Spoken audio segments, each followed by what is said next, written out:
Hi, everyone, and welcome to Week in Review with Duvid. Today we'll be talking about current developments in science, intrigue in the microstream sphere, and finally we'll be touching on some archetypes in the context of recent events. Always relevant, always the most well-read guy in the room, and never boring. Please welcome Duvid. Hey, thank you, Jennifer. Glad you're doing this stream. I guess last night didn't work out timing, but glad we were able to schedule for today. Yeah, you know what? Elliot wanted to have a stream with me, and he's like, "Oh, it'll just take half an hour. I want to tell a story."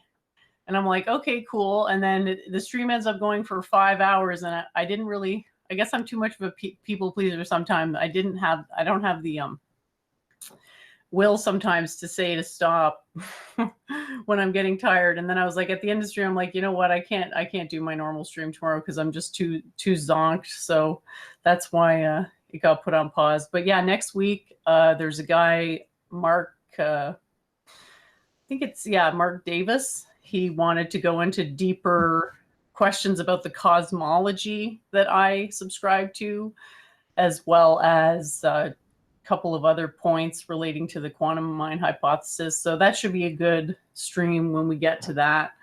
I've also posted a blog post about, it was a little bit about logical fallacies, and it was a little bit about my own theory and the axioms of that. So I can show it on the screen, basically trying to teach using current examples with this stream that this guy called Josh did. And he was talking about logical fallacies, and then I was kind of commenting on what are the limitations of using a logical fallacy type debate strategy or formation of ideas type strategy. Do you find that some logical fallacies are more common than others, Duvid? Yeah, I watched that with on his channel. I mean, I think he did like an 8-hour stream, and I wasn't able to watch that, but I did watch the second part with the logical fallacies. I've done, one of my consciousness theories, I've covered a lot of these logical fallacies and some of the brain science behind the belief why we fall into those fallacies. And yeah, I do think there are studies that have recorded like correlations or percent that people fall into this. And you have the famous Kahneman studies of the systems 1 and systems 2 thinking that shows that it's almost human nature to be illogical. Like the systems 1 quick thinking that consistently makes mistakes but works with working memory, versus the more slower processing that would require more mistakeless thinking.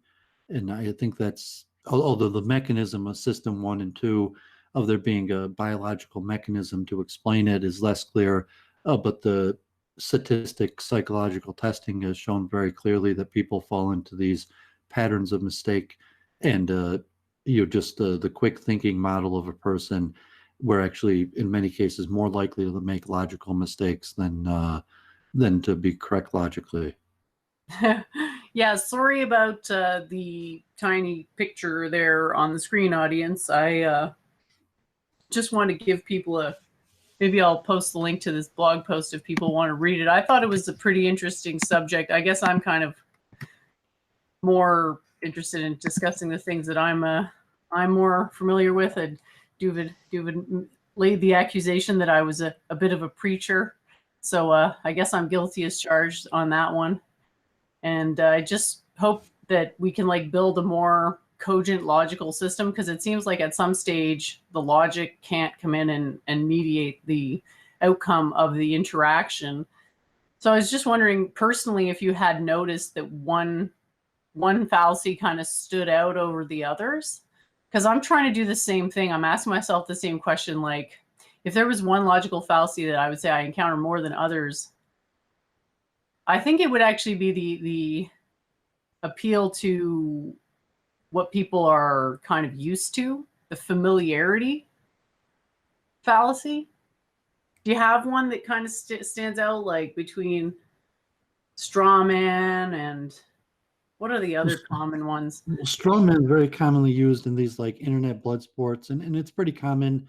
It's similar to framing, where the narrative frame makes a difference. So you could consider framing in a positive way for your argument as a form of strawman, kind of like when Luke came on and like who started who owes who, what's the history of these beefs, what was the first action or the escalation, who did what wrong, and depending on how you frame it, one person might shine better light than the other, and that's not necessarily straight strawman. Strawman can come in all different ways, but you also have the steel man, which steel manning is also a fallacy, but sometimes more useful, where you argue in your best faith your understanding of what the person's argument is. But usually, when people want to defeat your argument, first they'll say your argument in order for the logic to add up. If you just say like, oh, the idea that you're always expressing, that doesn't necessarily form a logical structure for propositions and proofs.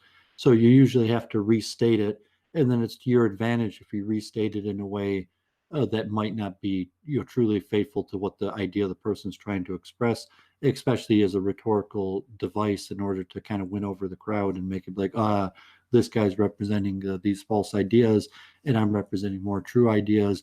But in reality, it was you that misrepresented the other person idea is false, and in reality the idea that they're saying wasn't the thing that you represented. Okay, I think I'm getting what this Steelman thing is about. I mean, arguably, it's not possible to do that. You could take the position on limits of subjective consciousness that nobody could ever describe someone else's position perfectly accurately. But yeah, a lot of these are crossovers that people break multiple fallacies at the same time. Loaded question and straw manning could go together, or ad hominem. Just the phraseology, the choice of words, using more nefarious, like subversive versus influence or something like that, where the word choice is obviously trying to sway the crowd and is not factually correct in the sense that you're already saying the conclusion by giving a nefarious label to something. So it's the connection of the loaded question, the straw man, where you kind of assume the evidence for what you're trying to conclude in the statement by choosing a negative way of phrasing your opponent's idea. I guess I think at some stage it's all a circular logic problem, but some circular logic can't be circumvented. So there's always going to be the subjective objective, parallel in the issue going between them. So we'll come back to Gödel's incompleteness theorem and say that in reality there is no theory that doesn't have logical fallacies, and it's impossible to create such a system that won't have the logical fallacies.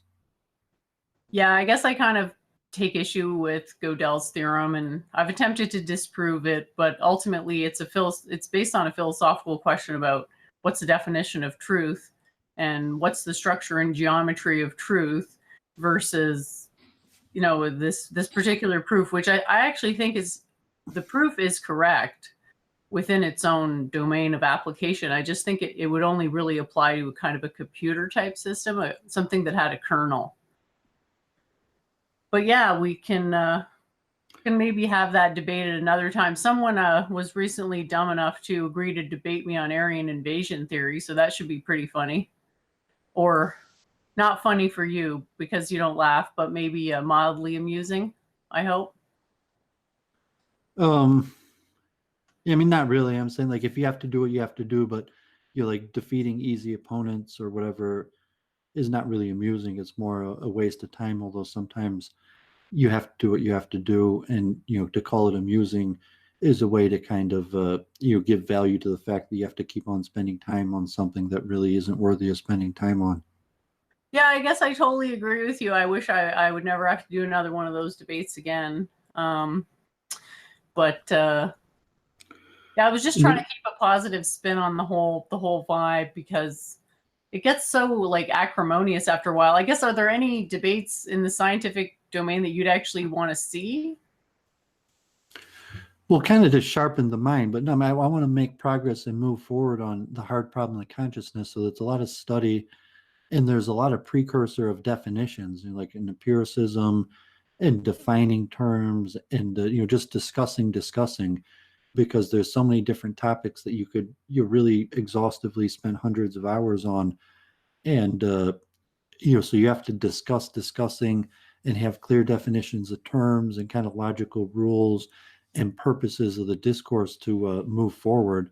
It's like Penrose Hamarov or something like that, where they're from completely different fields and they're combining their research in order to push forward a new understanding of how systems operates, a process that might explain a very complicated system. So there's two widely respected researchers in completely different fields that are combining their research in their respective fields to push forward a theory that neither one of them themselves would be able to do.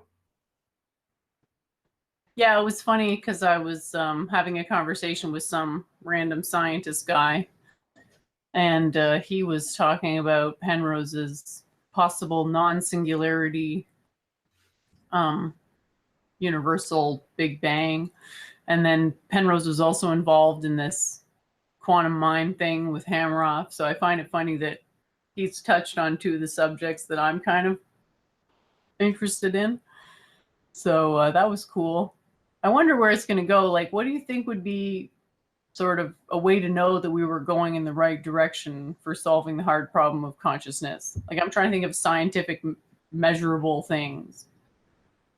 Well, maybe it was interesting your conversation on this stream where you tried to explain the NPC using your quantum mind theory, and then Josh was basically like he's not going to be able to understand that, and so like the value of the precursors to people who are going to be able to understand the quantum mind, and then the problem to you is you'll have to have a dual way of explaining things to those who understand the theory behind it, and you could explain it in what we call proper scientific model of your explanation of what's happening, and then on a lower level a more watered down explanation for people who don't understand these quantum principles or neurological principles that would still be valuable to them, and they could still understand the gist of the mechanisms that you're proposing. So that's more your duty and your obligation to be able to do that, to to explain, to understand your ideas well enough to know the precursor knowledge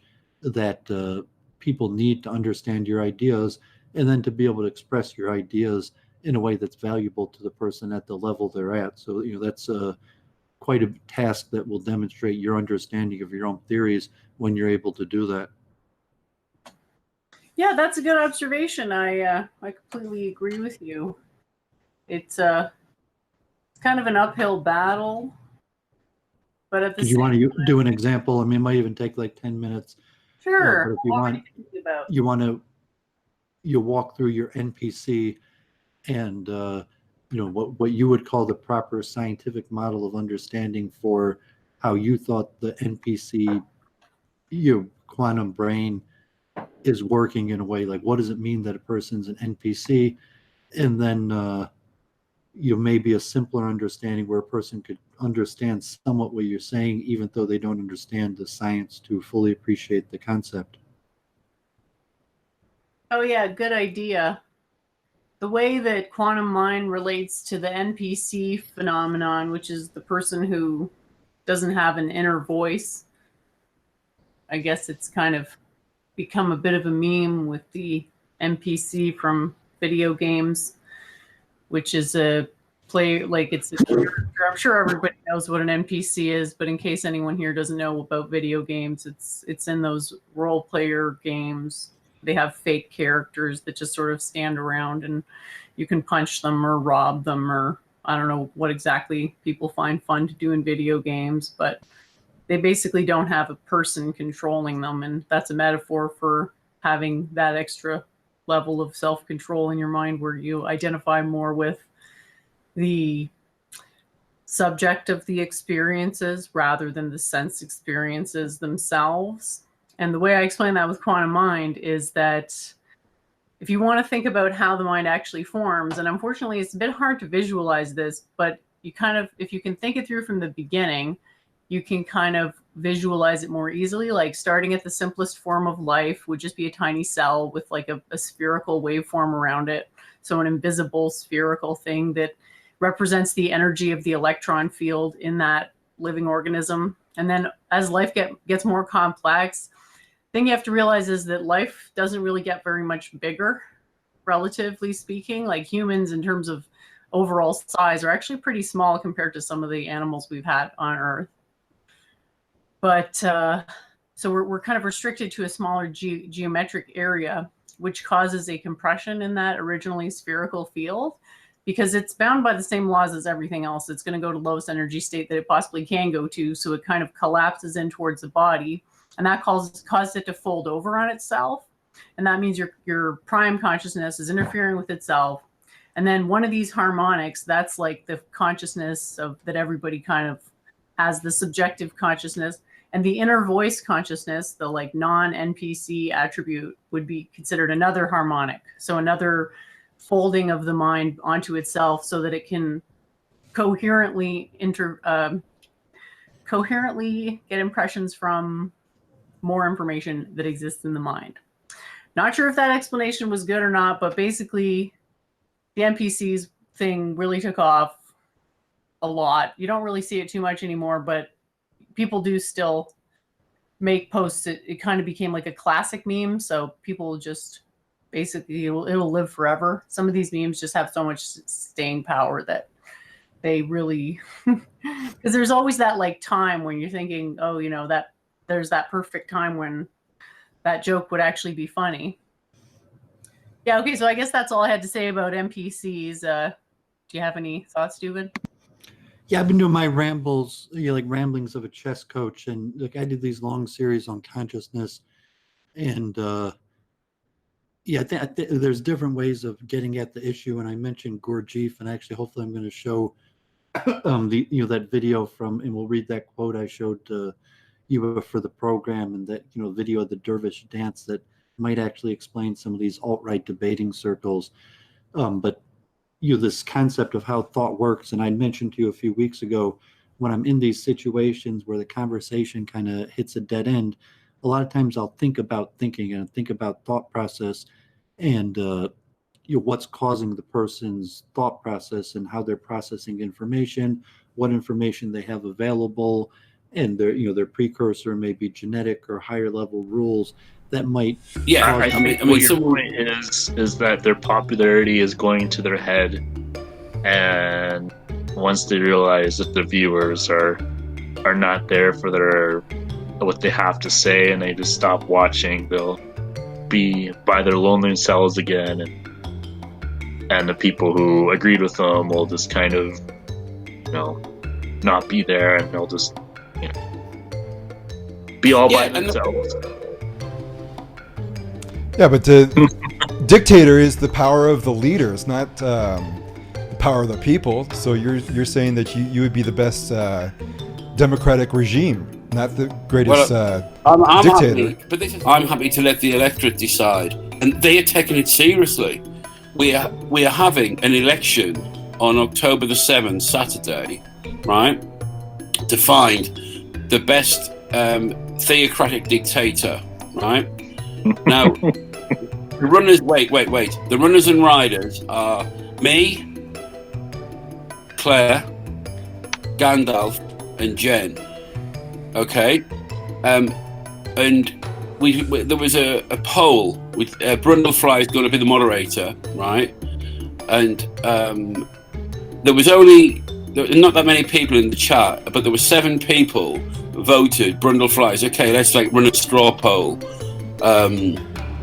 Of it. There were 7 people voted, right, including me. I got 6 of the votes, and Claire got 1 of the votes, and I was the one that voted for Claire because I felt sorry for her. Okay? Now, that is how, basically, this election is going to go. Claire and Jen have been arguing for over a year now about the best theocratic dictator. Gandalf's come in, and you've got a guy like me, and I'll probably get 95% of the votes. Well, some Do you see how dictator like it is like teenage politics? I mean, literally, Claire and Jen are preparing manifestos. And when I hear my manifesto slogan, right, is vote for me because I am not them. And everybody's, yeah, you know. And that's it. but it's not it. It takes a lot of energy to conduct a train crash, but yeah, they're really good at doing that. I'll say that. No, yeah, but this is my point. And my point is that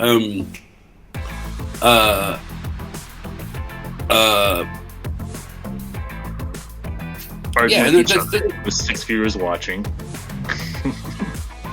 Yeah, I mean, you know, there has been a load of interest with it though, and it, you know, we'll probably do on Claire's stream. There'll be 100 viewers, and you may tune in, Aaron may tune in, and stuff like that. And you know, but if you treat it as being serious and real, and you're in trouble. It is serious and real, though. Like this talk of archetypes is valid, I think. And Claire's with her Islam, and Jen with her New Ageness, and you with your like nihilistic, don't have to believe in anything, are like three huge forces in the world that are interacting with one another.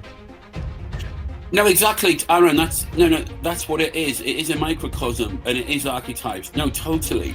But what John's saying is that there's no future in it. It is just like a cartoon, and it is just a place where you can share your ideas. And by coming on these streams, like Aaron says, it's good because you can formulate your ideas and verbalize them and get good at speaking. And it's like boxing. It's like sparring. You know, you spar, which is basically practicing. But it's quite interesting. There are people in boxing gyms. They call them gym rats, and they are the best sparrers. But they don't do real fights. They're just good in gyms, you know, and they kind of handle the pressure of competition and stuff like that, or they're just not good enough. But, you know, on the streams, in the gyms, it's just a place where you kind of have fun and work out and learn your stuff. But it sounds like you're realizing that maybe John, you want to be a serious politician. Maybe you want to do something. Maybe you want to, and you realize that hanging around on these streams is not the way to go. I think that's probably what it is.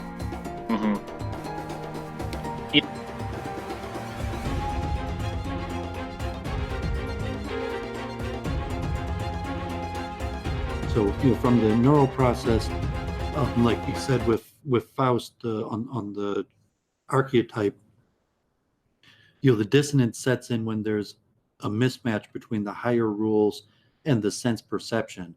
And, you know, both of these processes have been pretty clearly shown exist, although, you know, how that consciousness actually works, what's the origin of these higher level rules, are they genetic, do they come from some divine inspiration, or is there a way like where there's just the neural networks overthinking so many times eventually adapts the neural networks? These questions aren't answered. They're nowhere near being answered scientifically.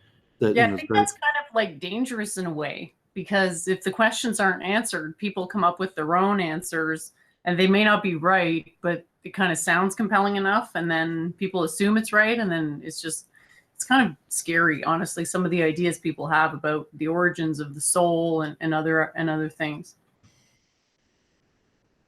Well, and that's why I'm saying the current state of research, you know, so someone's academic and they've thoroughly researched the current state of research to know what's going on and to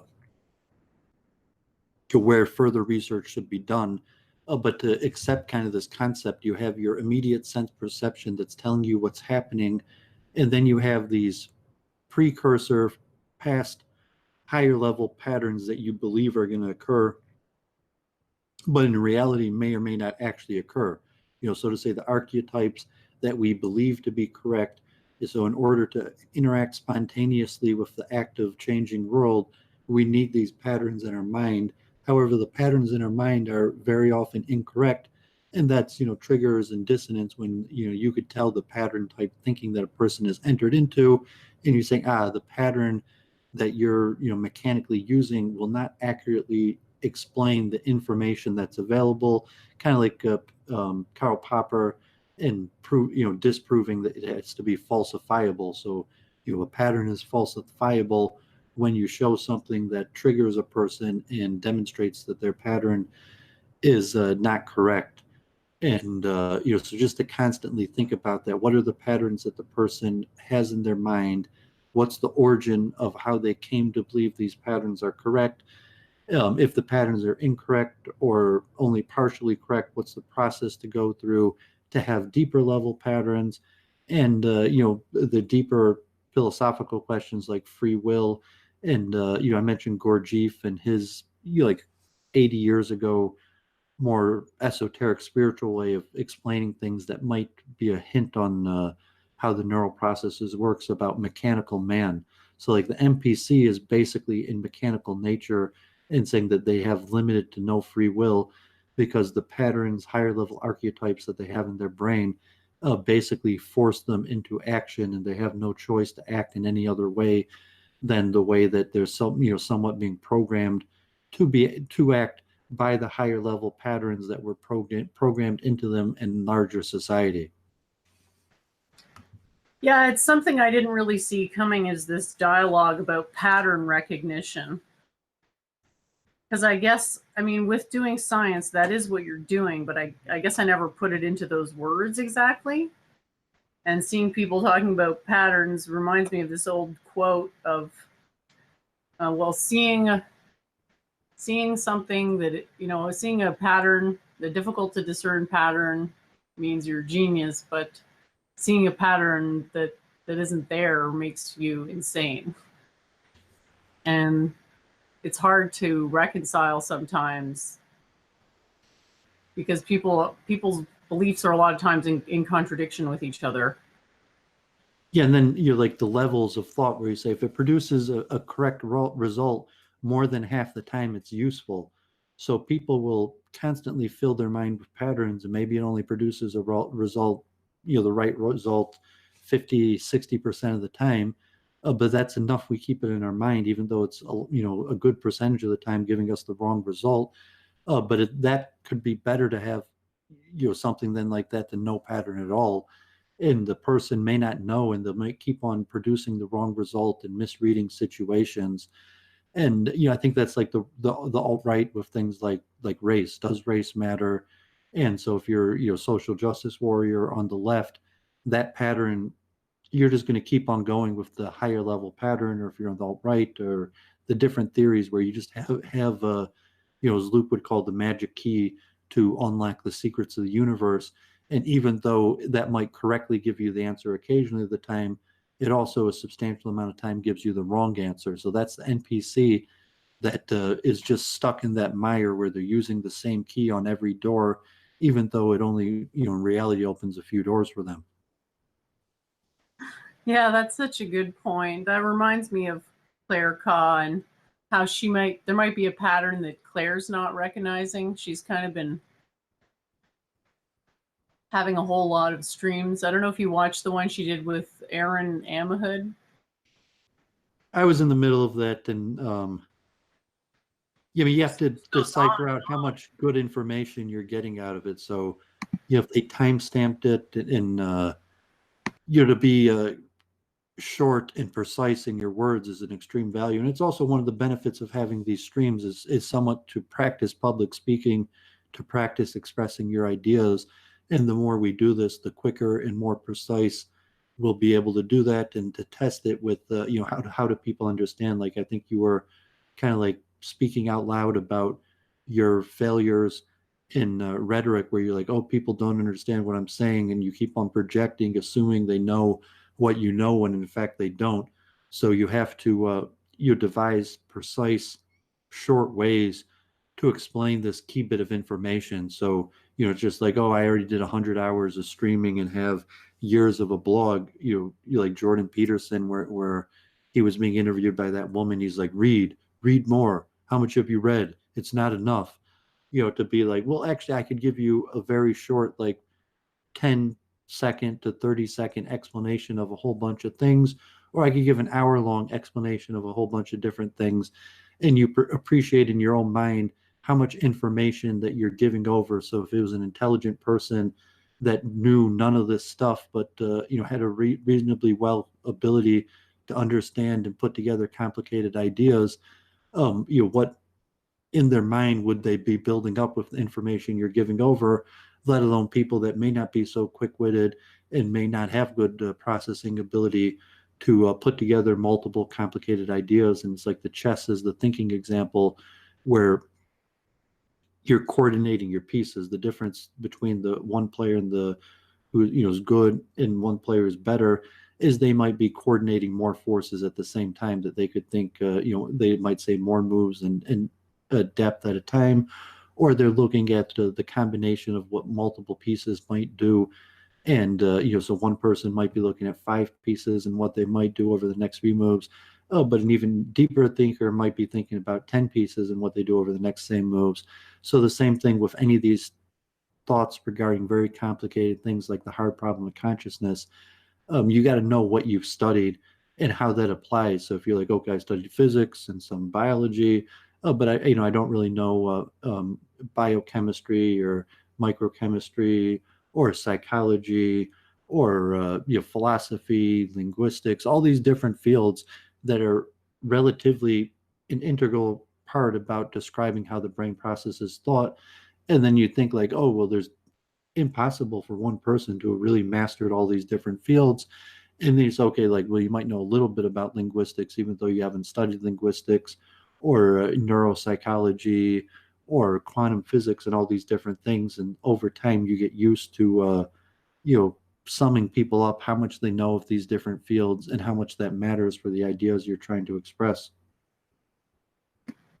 Well, according to this, not very much. So what do you think about the optics? Have you been seeing this blog I've been yeah, she's been at that for a while, and so it's kind of like a tit for tat, where she covered the fact that I gave her a wrench with such detail that I don't think I've ever seen anything like it. Yeah, I told you she's got a high level of intelligence somewhere. That doesn't seem intelligent to me at all to do that, though. Well, and just look at the detail. Of course, there's intelligence to be able to, look at your notes on your video where there's like 100 different comments with like timestamps and different ideas, or like, will to power, where she had like her series of like 30 questions for him. So there's some intelligence, but it seems kind of like haphazard, and it's unclear what the bigger picture is. Is Claire accurately seeing the bigger picture? Or is she just looking through? And like every time you make a misstep, she's kind of there to like try to correct you or call it out. And it seems like the overall message is on some sort of subversive level, where it's unclear what she's doing, but when you think what she's doing, it seems like it's probably subversive in nature. I feel like she's being perhaps subversive about her intentions, but quite overt about her proclivities. I guess I kind of think, what kind of a message does this send to other people who might want to become initiated into different ideas in this domain, right? I just kind of get the vibe that it comes across as like I call them bullies or tyrants, I guess. People who just really want to get their way and will basically, just seems like she's dug her heels in, and well, this one rabbi they will work. So I don't know, maybe you can help me with some spiritual advice on this. I don't want to like. Right, let me give you a parallel to free will, and kind of the example that I mentioned too. Free will has to be the case where you have a proclivity pattern that would make it likely for you to act in one way, However, you act in the other way. That has to be you do the less likely action. If it's deterministic and a person always does the more likely action, then there would, on a simple logical level, appear to be no room for free will. So it has to be that the person has the power to choose the lesser likely option. And to look at the example of free will as like a border war, like a trench warfare, where you're pushing into enemy territory or you're having the enemy push into your territory. And there's certain aspects that are within your free will and certain aspects that are beyond your free will. And that borderline is always changing, if that makes sense. I guess so. I guess I kind of feel like I'm living rent free in her mind. So that's the parallel to kind of the same parallel we talk, like the NPC, where what level of free will is in their power. You were say, okay, they're already being informed of how to understand societal events by larger programmers and certain information. So you say very little free will is actually in their realm because they keep on being fed from a different source about the information that they need and how to process this information. So the only way that they could really demonstrate free will would be to break out of that mold and false pattern that they've possibly forced themselves into. And that would be like conquering territory, where something that was programmed into them all of a sudden became in their realm of free will, where they could actualize their own free will and choice over these matters that historically they haven't been able to. Or sometimes if you conquer someone, to say they had been pre-programmed from one way of doing things and the person's still an NPC, but you were able, through like blood sports or venue or narrative shifting, framing, to now all of a sudden make this NPC one on your side, as opposed to they previously possibly on the opposition side, if that makes sense.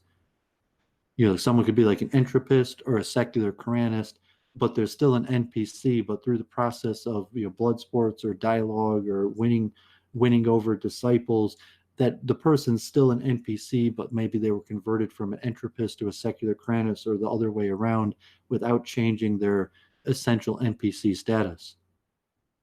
Well, I guess I kind of feel that since I live in Claire's head, basically rent free at all times, I'm kind of the queen of Claire in a way. So if they're a secular Quranist, I guess they're a de facto entropist. Well, so that's where you say, are you actually trying to accomplish something? If you're just talking about your own free will struggles, your own desire to understand these ideas better, versus some sort of like influence. And if it's, influence could be measured through some sort of metrics like, viewership, likes, shares, crowd, could be, donations or different things that are kind of like, okay, my influence is stretching, like I'm including more and more territory into my area of influence, and these people are now checking my blog and following me and listening to my content and talking about it with different people. So Claire, you actually have to have territory. Saying Claire has a reach, obviously you're different countries and different people, and so the influence channels that the people who are within her sphere of influence become aware of her interactions from you, and those so your sphere of influence through your interactions with Claire and vice versa have spread across each other's, and some of those battles have been won and lost. Some of the NPCs may remain NPCs, but they're affected by this changing of borders and boundaries. And other people who are less NPCs may have just taken in new information and still largely have free will and just think, okay, like this is a new idea that they've added to the different conflicting ideas that now are part of their processing when they think about new things that come up. I'm getting a psychic message from the astral realm, and I'm sensing very deeply that people who are watching would love for you to talk about your most recent live streaming experience.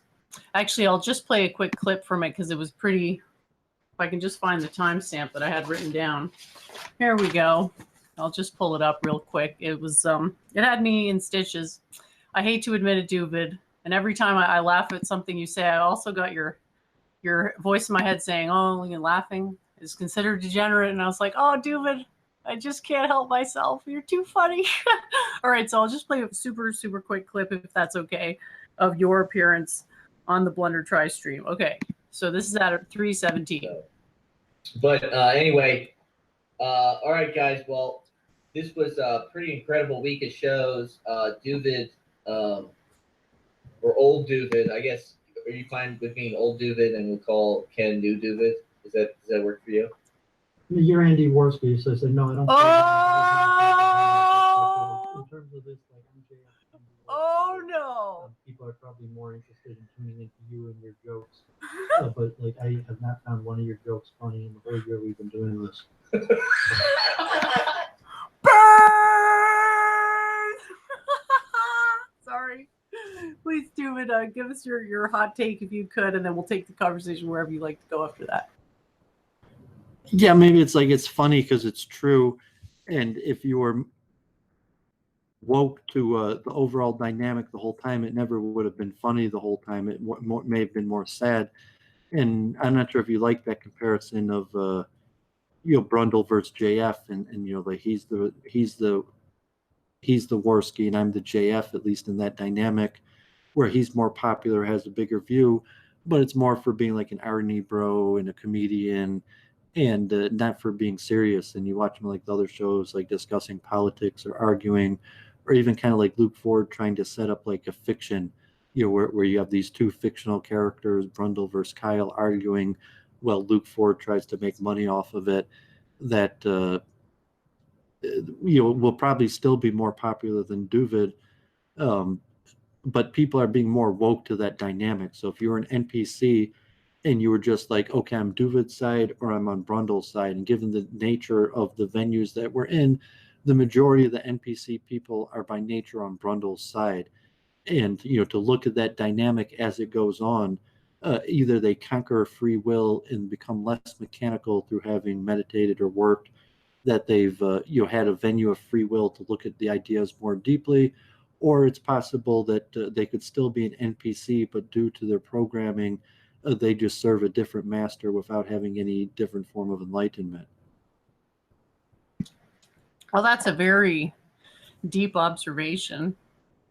I guess I think he kind of realized he got a bit more enlightened at the end there, and he said, and you pointed out rightly that who's going to bring the level of discourse that you are. And can you screen share on me for a minute? I show these dervish dances. Actually, if you want to read that statement I had you put in the description, you put it on me. I'll show these dervish dances while you're doing that. Sure, sounds good. I'll have a read through of that quote. Okay, and I get on screen share yet? Are you okay? Wait, has it started screen sharing for you? Hang on, I just want to make sure here. Sometimes I can't see. Okay, so is it? Yeah, I think it's sharing now. Okay.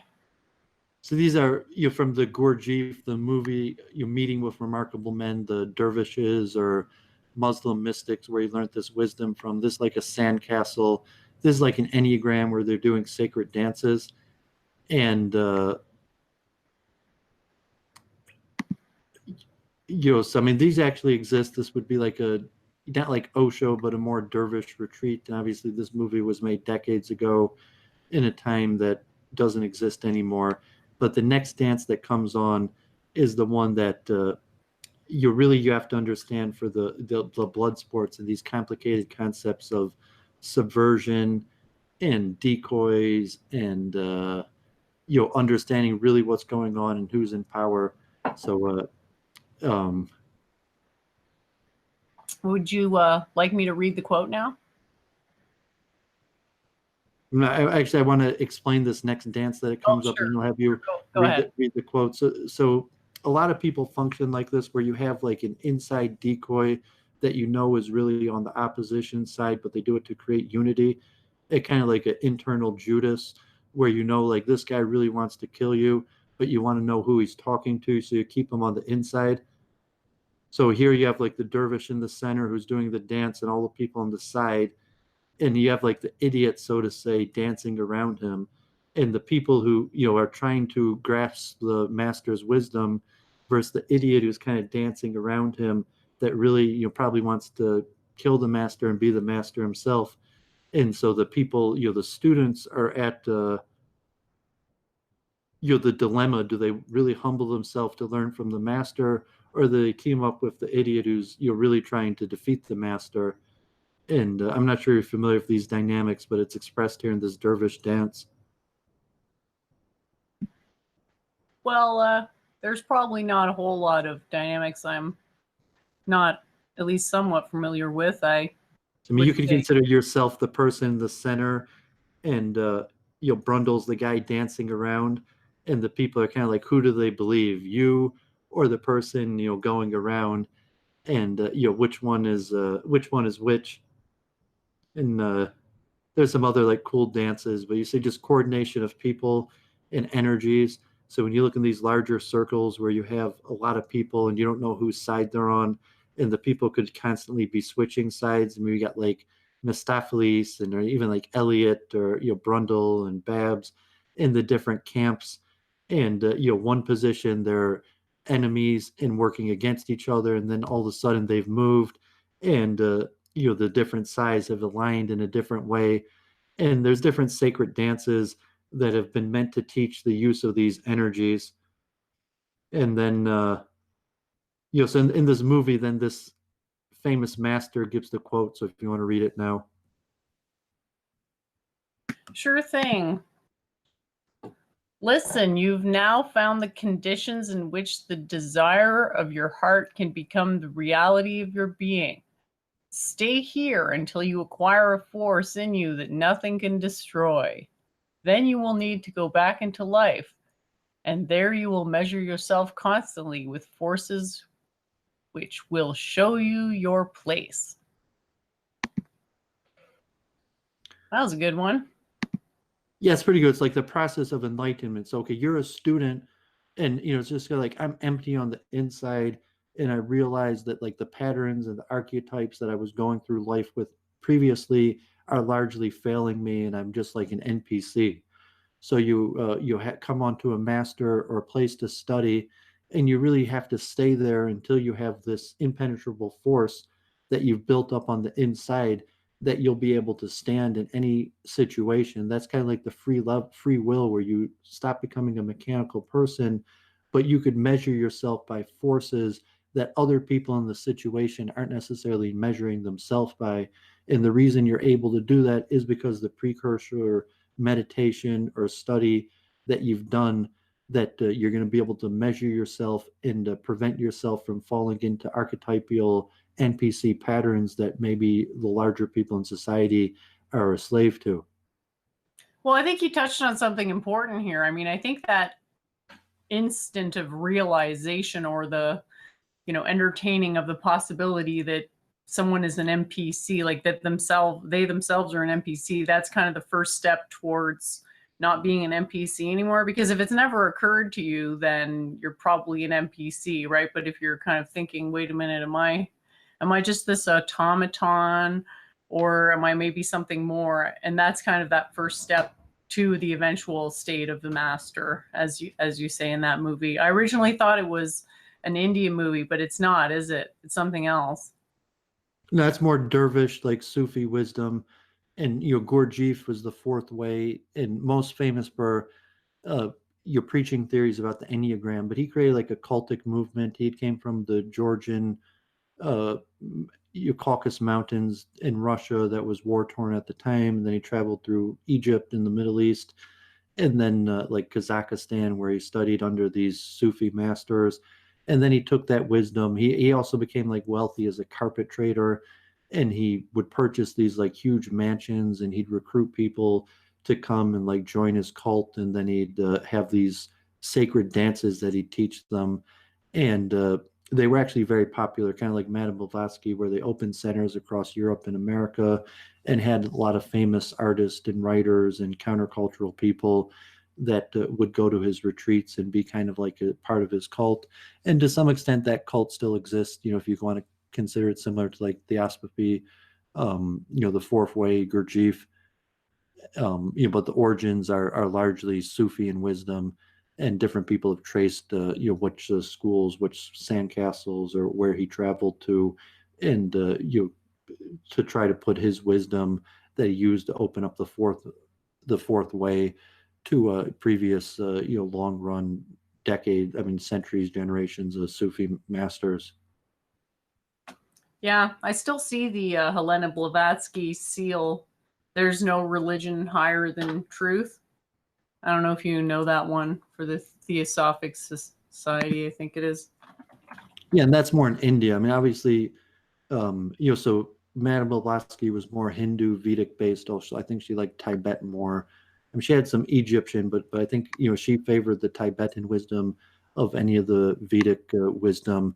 So Gurdjieff is more Sufi, not necessarily Islamic, but it's interesting just trying to bring that and use that as a method to create these cultic movements and bringing Eastern wisdom. And he was one of the first people that did it before, like, the Indian gurus became more popular. And either way, there's just a lot of wisdom there. And it's interesting. Madame Blavatsky, you had the Star of David and the swastika going back into the late 1800s. Yeah, Swami kicked her out of the Vedic movement, I think. And she talked to a lot of people in India, but I don't know where she really ended up. In London. In fact, she gave Gandhi his first Bhagavad Gita when Gandhi was a student in London. So her center, she would divorce. She was married to a Russian aristocrat and got divorced and fled to London and opened up her center there. And then she was in New York, and she met. There's a meeting of her and a lot of the big masters. I think like Manny Hall and Albert Pike, and even Gandhi, and a lot of other people. And her society still exists. At one point, there was over 100 theosophical branches across India and tens across Europe and the United States. And then they had Krishnamurti, the baby boy wonder, peasant Indian boy that they tried to make the world great teacher. We had Annie Besant and I forget the other names. And Krishnamurti came to America and lived a long life. And but there's been somewhat a decline of theosophy. There's a theosophical institute near my house here, and they still have meetings. The reason I wanted to bring it up was because I see a lot of these proprietarian people using that seal. It's the one I usually see is this one. This first one here. I don't know, for some reason it's not coming up. Yeah, so I've noticed it, and I guess I was wondering if maybe Kurt Doolittle was the reincarnation of Helena Blavatsky. Come back to institute her perfect worldwide utopia in the body. It's unclear, but I mean, man. Yeah, but obviously they chose an Indian to lead their movement, after eventually. So it started with white body people, and then they chose an Indian body person to be the leader of their movement, as where Kurt seems to have white leanings. So I don't know if he's going to take try to culturally appropriate a Vedic movement for only white people, or if he's just having these logical fallacies and he's really taking things from different places and basically plagiarizing by taking these things and just hoping that people don't call him out that he plagiarized. I don't know. I think with something like law, it's so complex and there's so many ideas have been written down that it's hard to really say at what point it becomes plagiarism, especially with law. And that's kind of what Kurt concerns himself with is a legal type of system. So I'll admit I haven't read through everything he's put out, but I've kind of tried to get a general idea of what the philosophy is, but it's, yeah, it's hard. I don't know enough about it, and he hasn't written. Plagiarism could be a mild, not so bad thing to a very bad thing, depending on how you use the word. But maybe we could wrap up our talk about our scientific thought.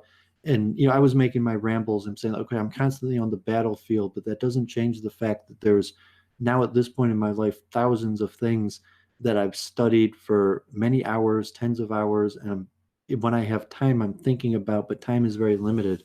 I had that. We'll get into maybe the week in review and streaming, but the big debate with E. Michael Jones, and I got all these Christians on Facebook messaging me, and they want to talk about all these different things. the book of Isaiah and the different prophecies and the laws of kings. And like a lot of these things are some interesting to me and I'm thinking about it, but I've had to put a bookmark in it and table them because time is short. And then, like Dharma puts you onto the battlefield, or, if I had a family that I'd have the obligation to constantly be, taking care of my responsibilities or making a living, upkeeping my body. And, just the studies that it's very difficult to constantly push forward on so many different things at the same time. So you need kind of like the general big trend things. Like I'm always thinking about consciousness, the hard problem, the quantum mind, at least a few hours a week. And I want to be pushing forward progress on that issue. But and maybe, since the summer when I debated JF, I've already read a shelf of books on the topic, and that's not enough. Saying it's an issue that, to really solve, like I was saying, it might be something of the magnitude of inventing the calculus to solve these issues. So it's something where it's unlikely that we're going to be able to solve it, but it doesn't mean that it's not fun or worth dedicating blocks of time to that constantly, and the different issues. So, I thought it was worthwhile to talk about, what we're pushing forward, or your term, like the quantum mind, how you're applying your quantum mind theory to explain more and more things to different people, and maybe your own just rhetorical dialectic devices where we came up with the best ways to use the most precise language to describe things in the most non-confusing way. Sorry, I had a hard time unmuting myself for some reason. My computer's on the fritz today.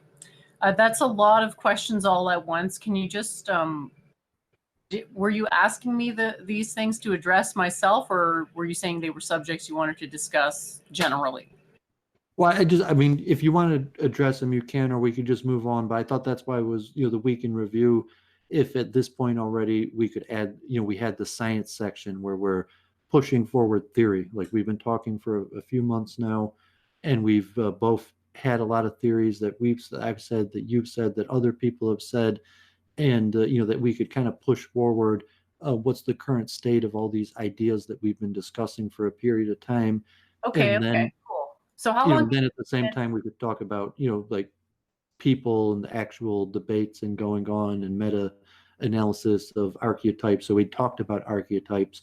So at this point, so I'm happy with like this wrapping up the week in review of science, unless you have more comments on it. Sure, we can wrap her up and go on to the next subject.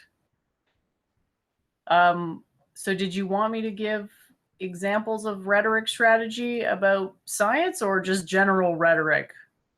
Well, it might be good for a different video. Like I've done whole public study sessions. So sorry, what's our next? Where are we going next? Because I feel like you asked like 4 things there, and I couldn't lock on to which one you wanted to go into first. What I meant is a week in review. Like saying, like obviously we're not going to do like any of these, just what we're streaming about and what other people in the stream. So it was like, okay, we're not using enough logic, so people are talking about the use of logic in streams, and hopefully there'll be more streams where people actually just discuss that. So with the week in review is just discussing the state of research and the state of actual legitimate science being discussed in these streams, without actually using the week in review to discuss the science that we're talking about being discussed in these other streams. And it's worthy topic, and it's good to see that people are dedicating parts of their stream to purely intellectual endeavors, like what's the current state of these ideas, what are the ideas, and just freshening our minds, sharpening our minds with better use of logic. Yeah, I'm always so happy when streams turn into conversations about science and logic, because I find a lot of the other stuff is kind of negative sometimes, and I wish people were in the positive state of mind more of the time. And I guess science can be creative, so it puts you in a more positive state of mind. I am really glad to see people talking about ideas and moving their own understanding forward first and foremost. And I'll just draw a parallel with the idea of a meme, and when a meme kind of becomes commonplace versus when it's just esoteric or not very well known.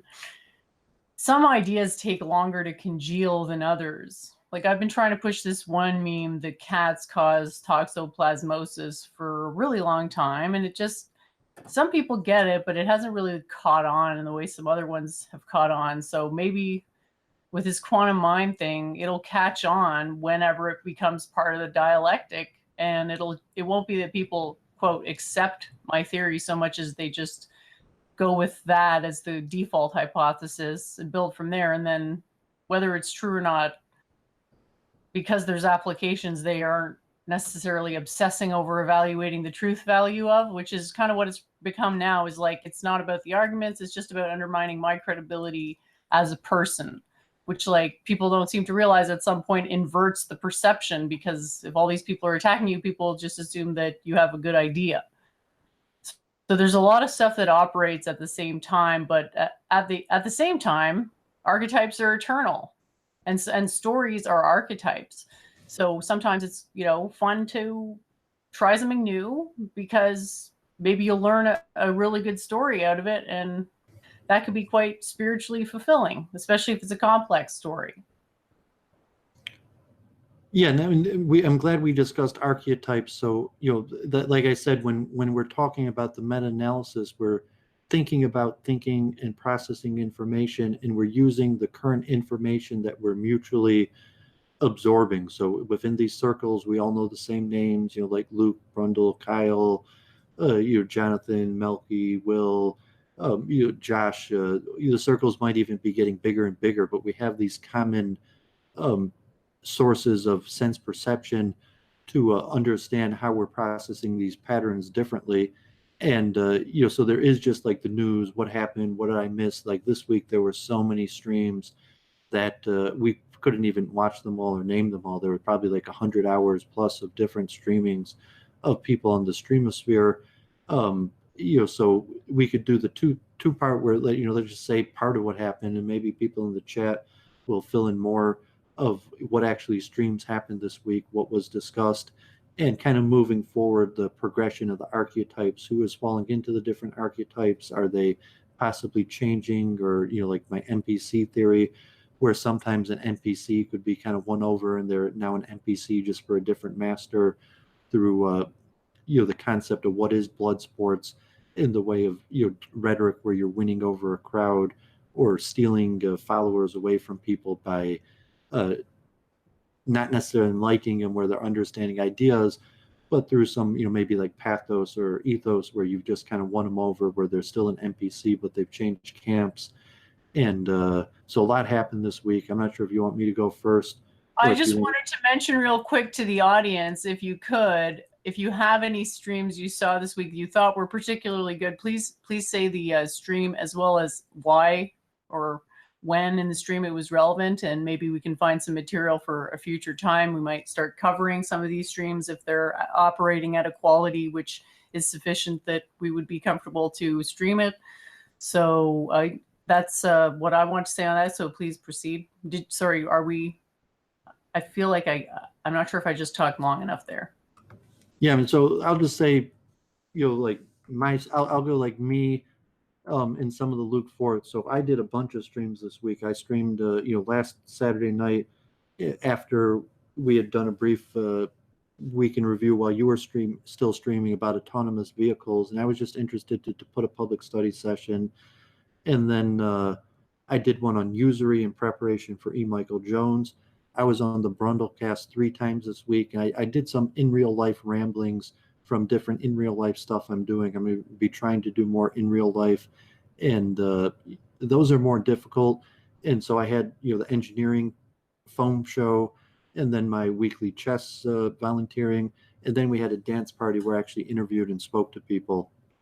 And so I had a lot of streaming this week on my own channel. You know, on Brundle, I was on with E. Michael Jones on I think that was Tuesday, and E. Michael Jones reposted that to that channel. That it got like almost 17,000 views, so that was very popular. I think a lot of people watched that. Owen Benjamin had mentioned that he watched that. Adam Green from No More Info or something show, pretty popular show, had mentioned that he watched that. So, you know, and then it got put in limited state on E. Michael Jones' channel. So that was big exposure for me. Thousands of people around the world heard Duvid argue about usury with E. Michael Jones. And then, Brundle had his OV versus Aaron video, and then I tried to come on, and that was a little bit interesting. Then I had another one like Babs was supposed to do one about repatriation and diaspora, but then he got caught up in, so the stream, that new Duvid they're calling, like the Ken Messianic Jew Christian, whatever, came on the show, and maybe he's going to replace me or whatever, like the understanding of that. So that was pretty popular. Luke had a bunch of shows, a bunch of Kyle and Brundle. So Luke is getting all-time high viewership, and people are really enjoy arguing with Kyle, even though no one really seems to agree with Kyle. He's got Luke's taking call-ins, and tens of people are calling in to argue and ask Kyle questions. And Brundle, everyone, it's like Kyle versus everyone night after night, with like the no apologies example where Luke Ford is kind of just like holding down the scale to promote Kyle. We could mention that in terms of the patterns, and where picking winners and losers. Now you have a platform and you got 20 people watching. You could kind of like pick winners and losers and help try to give people exposure. And you could try to do that kind of like on merit, who has the best ideas, who's does the most homework and knows how to use their technology. Or for like whatever reason, you could be like, I really want to promote this person. And so Luke is clearly promoting Kyle, and it's causing a lot of rift in his community. And it's unclear, like, is Luke doing it just for money, or what's Luke's motive for doing it? And no one really knows. And then I guess Kevin Michael Grace was in like dire straits financially. And it's funny, the first time I saw Kevin Michael Grace, I compared him to what I heard about like these kind of like old men, God forbid, who are in prison, but read like 10 different newspapers a day. That's like all they do is follow news and read all the newspapers. And they have a really profound grip on current events and politics. And I kind of compared Kevin Michael Grace to that, just the guy who spends like all day reading newspapers and thinking about current events. And he's very good like that, and knows a whole bunch about culture. But it's also kind of like, Luke and Kevin, the bitter old men who didn't accomplish in life what they thought they deserved. And, so God forbid, Kevin, Mike, he's in financial trouble and he's old and broke, but there was a fundraiser and people came through. And I think he, got over $3,000, well, maybe even like $4,000. So people on the Luke Ford show really came through and opened up their pocketbooks and say like they appreciate, that he spends hours every day researching this stuff and giving it over. So that was semi-positive on that. But it's kind of like trying to understand the dynamic where you have kind of these like bitter old men, Luke and Kevin, kind of like taking their anger out on immigrants and minorities. But at the same time, they're hosting Mansoor and Kyle every day. So it's an interesting dynamic, and maybe we'll have some discussion about what are the implications to that. And why don't we play a clip real quick from one of the recent streams that I thought was pretty hilarious? Are highly enriched, highly enriched for people who think conspiratorially. That's just a fact. When you have a basic form of Kyle. No. No, yeah, well, you're true by definition. No, that's not a conspiracy. That's true by definition. It's funny. It's funny about on the right. That's exactly what church meant to be. No. You're spreading conspiracy theories about the right. Yeah, I mean, I'm not going to allow you to just spread conspiracy theories. Yeah. That's exactly what Church of Entropy did. When I talked. Oh, sick burn, brah. I mean, I remember when you and Kyle spoke. Or we talked over if you wanted to reply to E. Michael Jones. I think you did, but you're like, I made a point to ask E. Michael Jones about reincarnation, and then he like blasted it and said like people only believe in reincarnation because they're weak and scared. And then he even had like a personal story about this guy who died and told him like, oh, it's okay that I'm going to die because he'll be reincarnated. And in the E. Michael Jones, like, he was like, no, you will not be reincarnated. There is heaven and hell. And somehow he like thinks he like saved this person before they died by trying to tell them about their false belief in reincarnation. If you thought that was worthy of responding to. Well, And some people say transmigration of souls. Like I noticed some comments. I call it reincarnation, although I think that the better understanding is actually transmigration of souls than reincarnation. Although he seemed to pretty clearly reject both. Well, he said that people embrace reincarnation out of, I don't know if the word was desperation or hopelessness or something. He had some dismissive term about it, and I'm like, well, that doesn't disprove it. And it's kind of taking this, I've heard this sanctimonious tone before from Norvin. Oh, people only believe in reincarnation because, XYZ social oppression mechanism. But it's like, does the truth of what actually happens matter at all? And to comment about whether transmigration and reincarnation are the same thing, I would say that the transmigration is the entire process between death and rebirth. Like, okay, let's say transmigration is what happens before reincarnation, right? It's everything from dying or right after you die, going on, and then eventually there's a reuptake. And that would be when the reincarnation started, because that's the actual synchronization between the mind and the body, where everything's getting reformatted and the tissues going from stem cells to being distinguished human based on the information in the quantum mind. So that would be the distinction that I would make for that. I'm always kind of hesitant about which words to use, because there's a distinction between basically massive particles and non-massive particles. And someone was asking in the chat, I think it was Pat Ashley, about. Yeah, I just meant to ask you, like, it looks like Claire just got rid of Pat Ashley. Like, you gave Claire Are you being a tyrant with your wrench? Are you serious? First you bitch till I wrench you, and now you're being a tyrant with the wrench? You know that this is not a tyrannical stream. I don't know, like, I mean, I was I'm having a hard time reading all the chat right now because I got a lot on my mind. But I enjoyed the Pat Ashley's comments, and it just appeared like Claire, God forbid, showed Pat Ashley for no good reason. Claire, we talked about this, Claire. What's going on, big guy? You tripped my wife. I don't know if you know how to reverse that to bring Pat Ashley back. Listen, if one of the mods can handle it, that would be great. I've been really focused on the conversation, so I haven't been reading the chat that much, but I was reminded of something that I'm assuming it's a woman, that she said about how it is is this metaphysical or something about metaphysical. And I guess you could make that, like, draw that parallel and make an equivalence between them. And you could say physical is like material, and then metaphysical is anything that's in the light domain. So it looks like that's where it's going. Like, I'm always reticent to use words like metaphysical, because it's usually associated with people who aren't particularly intellectual and misrepresent things and sort of breed degeneracy. It's sort of like wishy-washy hippie sounding, but maybe it's just serious enough that you could actually get some legitimately good people. Because I think if someone's genuinely interested in philosophy, that they can learn this stuff, but they really have to be genuinely interested in what actually philosophy is, because it isn't easy. But yeah, that was a bit of a digression. So we were, I don't know about this commentary on what E. Michael Jones said. Like, I feel the same way about that debate as all the other debates we were talking about before. Like, they've been done to death.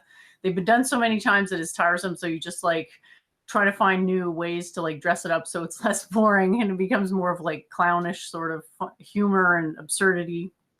So I guess that's another one of those, but well, he's somewhat like an authority figure, so people that don't really understand what you're talking about, so like E. Michael Jones would just definitively, reincarnation is nonsense, only a fool would talk about that, and that was viewed by 17,000 people, and everyone who was watching that is just like, oh, Church of Entropy, like, she doesn't know what she's talking about. E. Michael Jones said that was nonsense.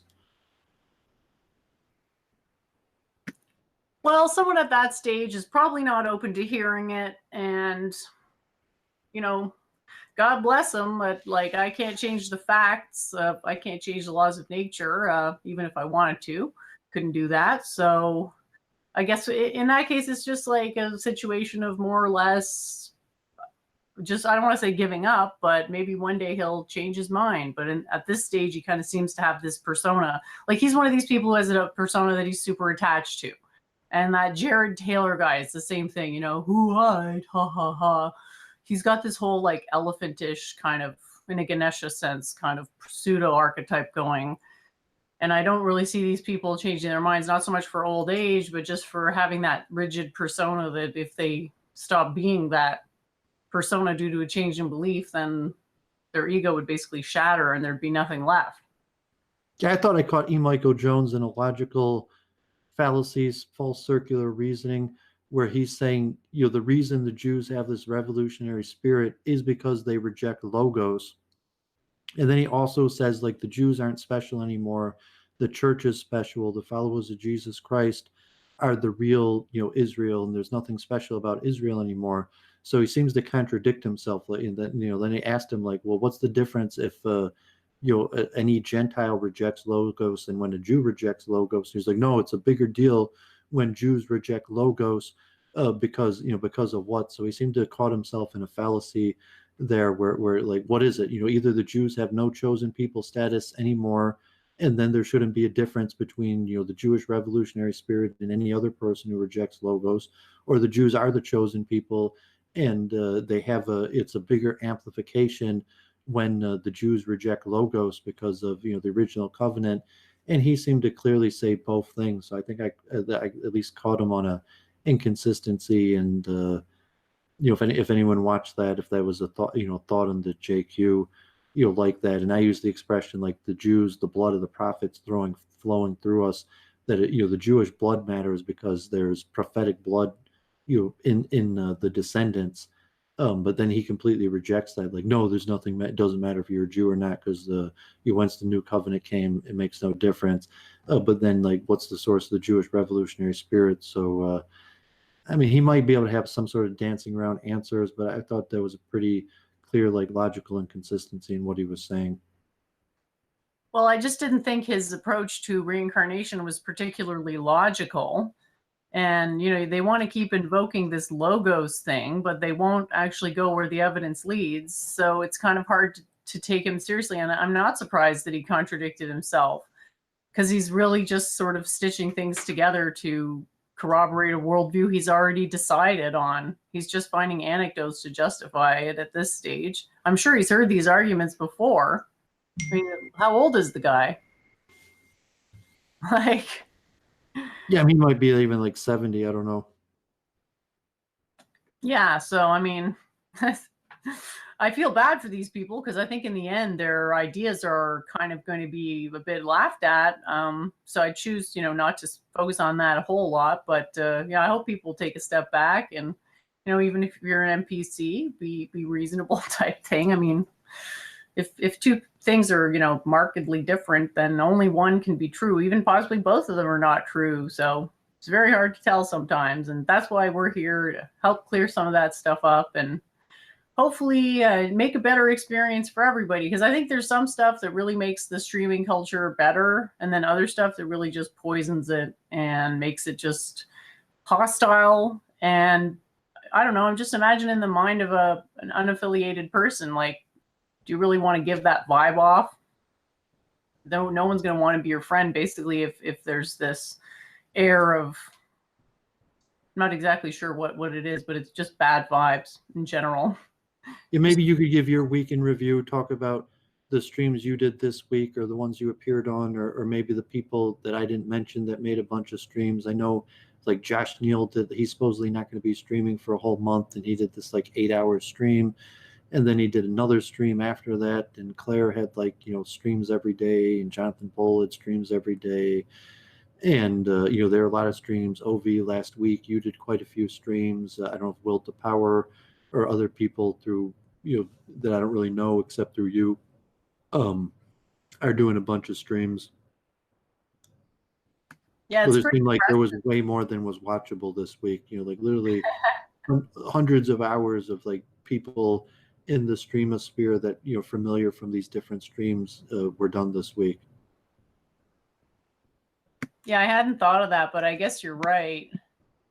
Do you keep up with the poll ones? Because I only tune in, occasionally when I see it. Not at all. Like I sometimes check to see that he's streaming or who's on, but he doesn't timestamp them. You don't really do that either. Sometimes someone like Claire or Culture Bear will do that for you.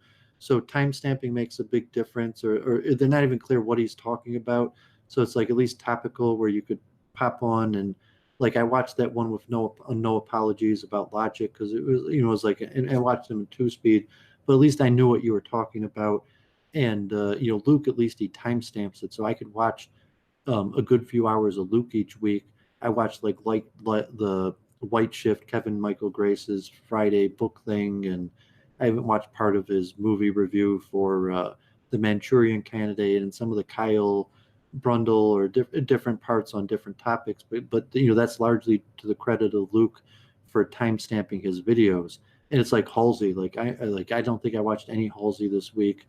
I don't even know if I liked any of his videos, but sometimes I do watch a few hours of Halsey.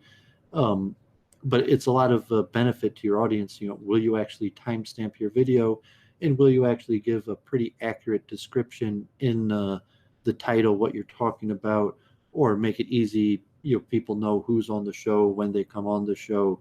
That make it more likely. So it's like Jonathan Pohl. A lot of that might be interesting, but are you really going to flip through 20 hours of his shows this week to try to figure out where the parts that are interesting to you? And Claire is a little bit better at doing that. At least she gives better titles to what she's talking about and will sometimes timestamp them. Yeah, good point.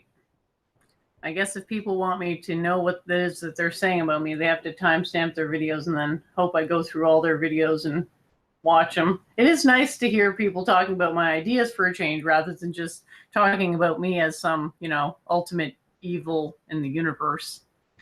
So that's always good. In terms of the other stuff that's happened for me this week, not too much. I wrote that article that I've got up on the screen now. That was fun. And there's been some ideas that I've been developing, but couldn't really put them forth before I had a chance to kind of bounce them off someone. So I'm glad that drunk stream happened with Josh. But yeah, it was a bit of a shit show, but things will probably get funnier going forward. So I guess I'm just trying to engender an attitude of like not really wanting to scare people away from joining and not feeling like that if they're going to talk to me, they're necessarily going to get attacked. Like I don't want that to happen ever. And just, I guess, keeping away the bad people, the people that I consider to debate in bad faith. And I guess I just feel like Claire is one of those people, unfortunately. People are asking like this guy Ken who came on and somewhat debated me, and I kind of just like backed out because I was I was trying to wrap it up and leave, and then the topic switches, and he had sound issues where his voice was kind of like blaring in my earpiece, and then everyone's like, oh, the new Duvid, like I guess maybe he kind of looks like me, he's got a beard and but he's the Jesus believing Torah Jew, and it was unclear, and it was just kind of like, okay, like most of the people who watch Brundle are against me or would be happy for someone to, so to say, like defeat me and replace me. And that's part of I said the blood sports, when you talk about the NPC, where you could actually win over an audience. So if it's Claire, if it's one of many people, where you think like I'm trying to build an audience and spread my ideas. So if I could just kind of knock one guy off the platform, so it's like Brundle, maybe it's going to be like UBI, Greg Johnson wants to come on and looking for people to debate. And so Brundle is going to have Duvid talk to Greg Johnson. And maybe people are, who knows if that's going to happen, but other people are like, oh, Greg Johnson's a big name in the alt-right.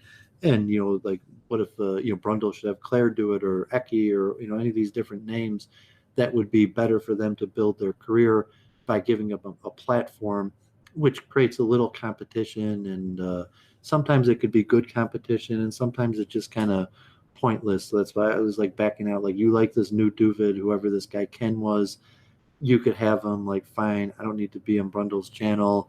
And you'll just kind of look at all the trolls or the unfriendly chat where people want to see blood. They want to see you get defeated. And Luke trying to use that as a model with these recurring battles between Kyle and Brundle, where really the goal is kind of to make money. And it's to me, they're just kind of stupid because they're just rehashing the same arguments again and again with very little added scholarship. And then Luke is just like, he wants to make money. He sees the business model, the future of internet blood sports is, Kyle and Brundle going at each other again every night, with just like the little value added information that Kevin Michael Grace is giving. And he might be right that there might be a business model in it. But I think I just feel like the optics of a bunch of disgruntled, older men dogpiling someone who's barely, not a teenager anymore. It's just bad optics. No matter how much Kyle, quote, owns the libs or however he sees it, he still kind of bad optics, I think. There's no way to win. It's like beating up a 5-year-old kind of thing. Yeah, I mean, it's kind of strange, but there appears to be a lot of demand for it and a profitable business model. So chances are, if it works, Luke will do it. You're saying if it makes some money and get some viewership, that's probably what he's going to do. And Brundle also, they have those personality types where, just he likes the crowd and the feel from the crowd being behind him, and, especially the money or the viewers, that if they get that and it feeds their narcissism, they're going to go with it.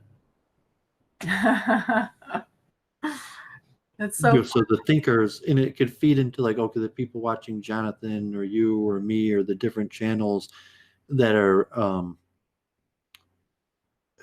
saying like, nah, that's not really what I want. So the viewership for that might be going up in kind of like a Worski type way. But at the same time, the people that are looking for more intellectual things are looking for, the guests that appear just for a few minutes and like, oh, that guy had a well thought out opinion, and I didn't really like the whole like bant back and forth, and I'm just going to look for them to introduce new names and faces into the streamosphere, the micro streamers, to follow for these different ideas.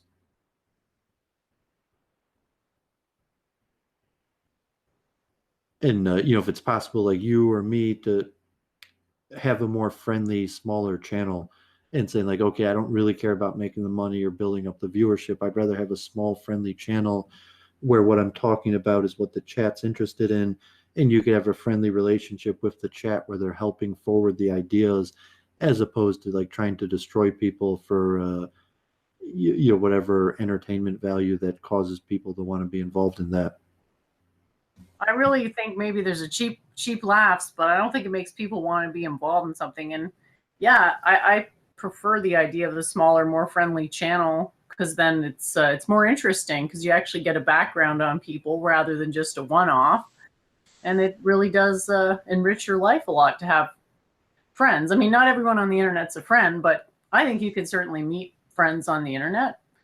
And Babs moved into that. I think he had like Levy visited him and they did a stream, and then that Anon Wyatt visited Babs. So, that might be moving in that direction. It's like, I'm doing more in real life stuff that, people maybe that I know in real life will become more comfortable with the whole kind of streaming and being filmed and people commenting on like what's going on, that and to how to speak and talk to people. So I had my synagogue and like I was showing him the alt-right trolls, so to say, that at my party at the synagogue, where I was having them comment to the trolls in the chat that that you're like you're in real life friends that the chat is so harsh on, or they're young, that it's like, oh, I can't even come on your channel because the trolls are so mean. That there might be a way where, okay, like Blunder or Meth or the different trolls are just saying it's not worth trolling these people again and again. Blunder got, he didn't get a second strike this week, but one of his videos got put in limited state, and that video that Michael Jones reposted of me on Usury got put in limited state. So it's thinking like, what's the future of the trolling? And Luke Ford kind of like switching back, where he's like hosting TRS and one of the more edgy people on YouTube, where now he's kind of became like the like the ADL, like, you got to follow the rules, what's wrong with you?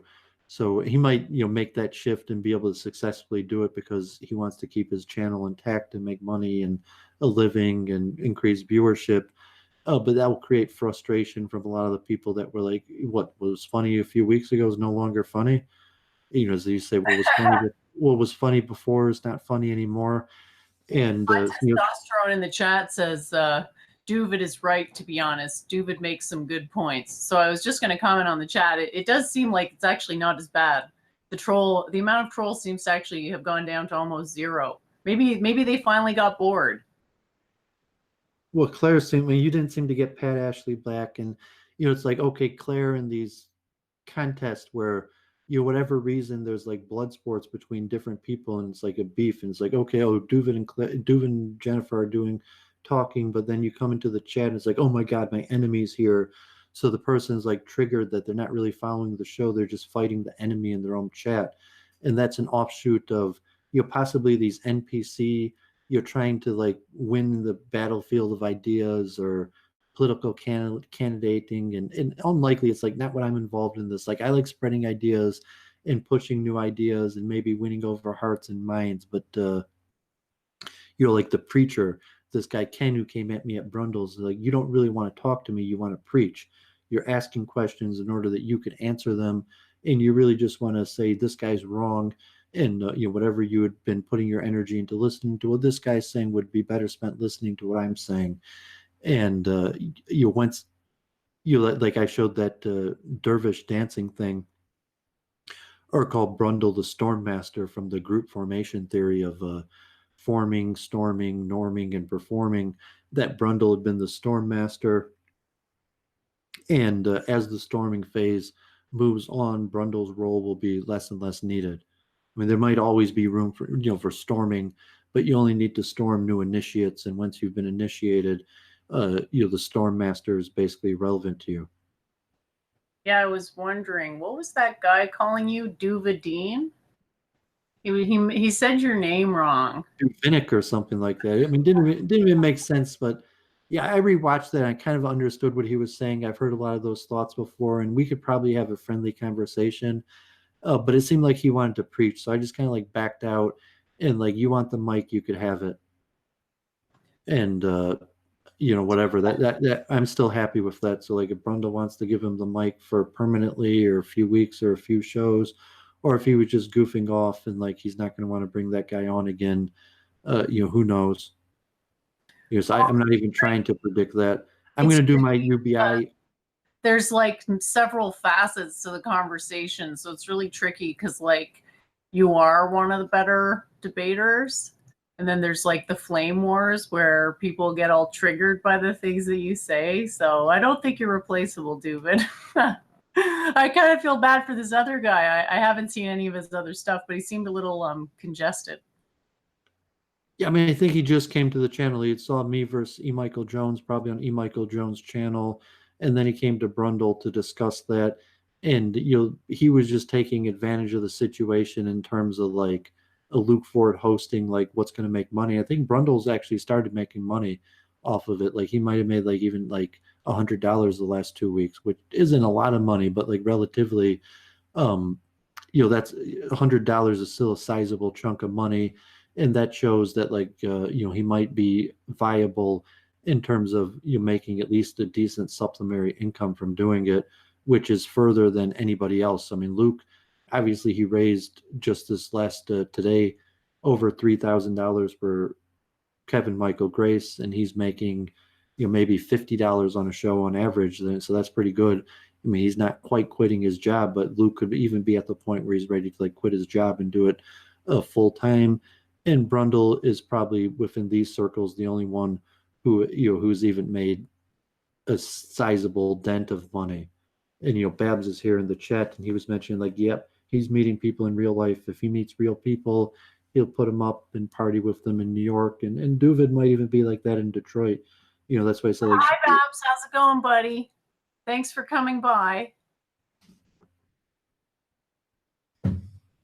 Sorry, didn't mean to cut you off there. Yeah, Culture Bear just joined. Thanks for coming by. Hi everyone. Hi David.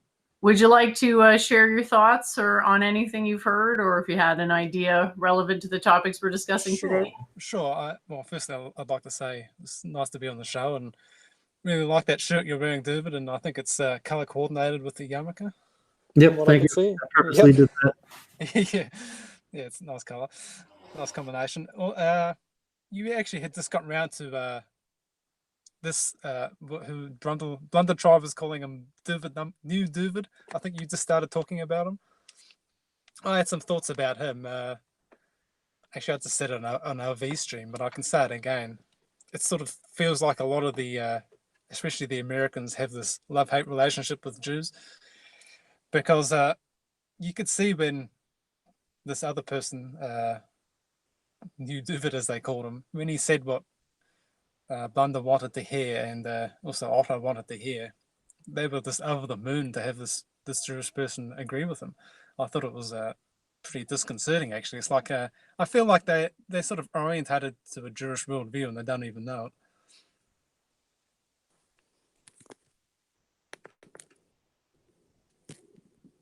Yeah, but there's a lot of dynamics. So, like, obviously, the people watching the show, they're going to be more likely to want a Christian, more likely to want someone with, some of the views that he had. He was anti-immigration and these different things. So, just like, oh, they found, like, their right fit. They want someone who matches and core lines. They could be like, okay, I enjoy Duvid. I enjoy his commentary in what he says, but I disagree with him on all these different issues. So, if I could just find someone that has the likable points that they like about me, but doesn't have the the opinions on the issues they so strongly disagree with, then they're going to replace me instantly. So it's saying like, well, are they going to find my replacement, or is it kind of like silly to look and creates this bad atmosphere where everyone's trying constantly to replace each other, and that's why I said the Storm Master, and that's part of the duty of the Storm Master to do that. That is saying like, what's your function? Why are we in this team together? What integral role are you filling?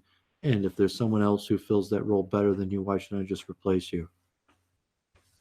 Yikes, what a cutthroat way to live. I wanted to jump in there. Yeah, I mean, I think they've got this karma.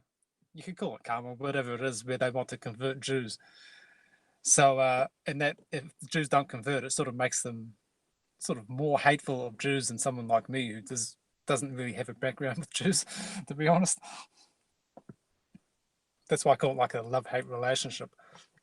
And I mean, to me, the most obvious thing is how emotional they were of this person saying that Jews should convert to Christianity. Follow Christ, I think he said. It's a bit disconcerting, and it's something that is in the ranks of Christians that it's a bit alien to me.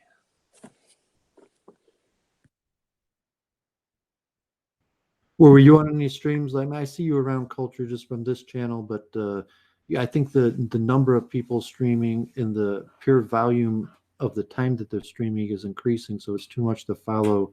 And like, someone like Will the Power that, like, or even OV, or there might be new realms of people that, coming from like a Blunder Try or something. They may have never heard of Will the Power, these different people.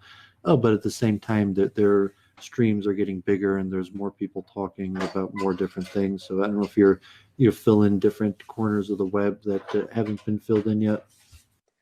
Well, I think a lot of the people in the micro stream sphere, just to keep up with it, are probably paying less attention to other things on the internet, or maybe, God forbid, even not taking notice of things in real life as much as they should, because there's quite a bit of information to go around. I think just talking to each other on these streams is actually a good way of filling each other in on like a shorthand version of what's going on elsewhere, because we can't listen to all the streams. Like probably the best any of us can do. Well, actually, Duvid, you probably listen to more than anyone else because you have to talk about listening to them in double speed and stuff. Well, yeah, man, I listen to parts, and that's why Rama, Shiva, Krishna, Vishnu, Ganesha, Rama, Indra, Trimurti. How many are there? Is there one god to Hinduism, or are there many gods to Hinduism? The Vedic religion. I didn't ask you, freak. Why the hell? If she knows more about it than me, you should be asking her. I'm asking you answers. It's the truest thing that the Western civilization can get their hands on. No, utilitarianism, philosophy, and science. What about utilitarianism, philosophy, and science? Well, I can't respond if you're just gonna talk over me. All right, well, why don't you talk about why all the libraries in India and Europe were burned? I don't know. Why were they? Why don't you tell me? I'm not going to be a defender of Christianity. I will not be that person. But it Just seems telling like Gandalf to be a Christian then. Just You're not promote free to defend. poor, innocent goyim who don't know any better. no, because you are the exact reason why Gandalf should be Christian. Because you have no good options. You have no alternative. Oh, Shut yes. the fuck up, Jen. Science You're and such a quantum stupid mechanics, bitch. those are just idolatry, right? What's like I prefer the laws of physics and the habits of nature. well, the Puritans spearheaded the culture of America, so I think it kind of worked. Did it? Oh, how's America doing these days? Not too good. Yeah, it's still number one in the world by far. We was kings. See, you just say you try to deny reality. That's your problem. I mean, you're clever. I'll give you that. You're denying reality if you think America's great. America is the greatest, is the most powerful country in the world by far. You sure that's not Israel? Yeah, I'm sure. Last I checked, Israel was running America. Did that change? Well, go check again because you just said another esoteric thing that very few people believe in. You mean the truth? Like, the truth. And who are you to just say spend that my people time are crazy because you disagree with them? You have no right, because you're not a psychiatrist and you never interviewed any one of us one-on-one in person. You have no right to judge our mental states. And Yeah, that's what the communists did. What are you, some kind of pinko scum, Aaron? Yeah, I need a degree to figure out that the sky is blue. Gandalf, you're crazy. Jen, you're crazy.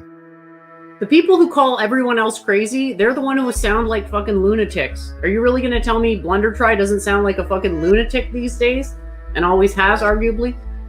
But Brundlefly's butthurt. I'll give you that. He doesn't say crazy shit like you. I always wondered why Brundlefly didn't like me. Now I get it. He's for the Shaboskoy Christians. You're accusing me of being completely selfish. Yeah. Well, go fuck yourself. Idolater. Okay. Selfish. Okay. I'm the one that left my familiar surroundings and went to. Now we got Judas Flycry questioning in the chat Aaron's Jewish cred. You're just nervous right now because now we got Claire back. Claire wake up and now she wants to say how her dream is that the temple will be rebuilt. And Claire, you will bring a sacrifice in the temple when it is rebuilt. How much is it going to cost me?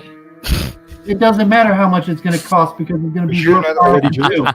Even if it costs. Plug into that will create a community tomorrow. Here you go, This is Aaron. the most heartwarming thing I've seen. Who's this, Aaron? Duvid Who's has this, Aaron? a heart. It looks like an idol to me. I wouldn't have a Who's an statue of idol? Moses. I wouldn't have a statue of Moses. I guess you would. Here you got Moses with the Ten Commandments. Yeah, and that's in the Christianity canon. So Here you it's got about- Gandalf, Cade, Claire. This is what you need in your life. His Here's an name idolatrous is Jew. Moses. He carries the Ten Commandments that Aaron cares so much about. This is the answer to your question. Holy Moses. As the Jew points to the statue. It's nothing new. Moses. You know, but for having like such an intelligent brain, you say the stupidest things. You say the stupidest shit, Duvid. Do you fear Moses, Claire? I'm not here to subvert you like Aaron. I'm here to set you free with the wisdom of Moses. That's true. You know, Claire is so scared of Moses, she bounced from the call. All Duvid had to do was bring out my Moses idol, and Claire was banished. You don't have to. He doesn't believe in conversion. He wants you to submit, not convert. You don't have to become a Jew to worship the God of the Jews. See, then you're making my point for me. I'm not going to submit because I have my own theocracy. What's different than him saying you should submit to Jesus Christ? He's saying he's not asking you to convert to Judaism. He's asking you to recognize that the God of his people is the true God who runs the whole universe, and you will submit whether you like it or not, and as opposed to this half-ass bullshit where he's trying to convince you to become a Christian. That no one is. Well, I buying don't their accept nonsense. that God because It's I don't. not- I believe that Christianity is the closest thing that Gandalf and Cade has access to. Oh, don't breathe. Because you don't believe in your own God. They all say that. I know it's all fucked up. Why the hell are you still preaching Christianity? Aaron, you're a Jew. Stop with your nonsense bullshit preaching of Christianity.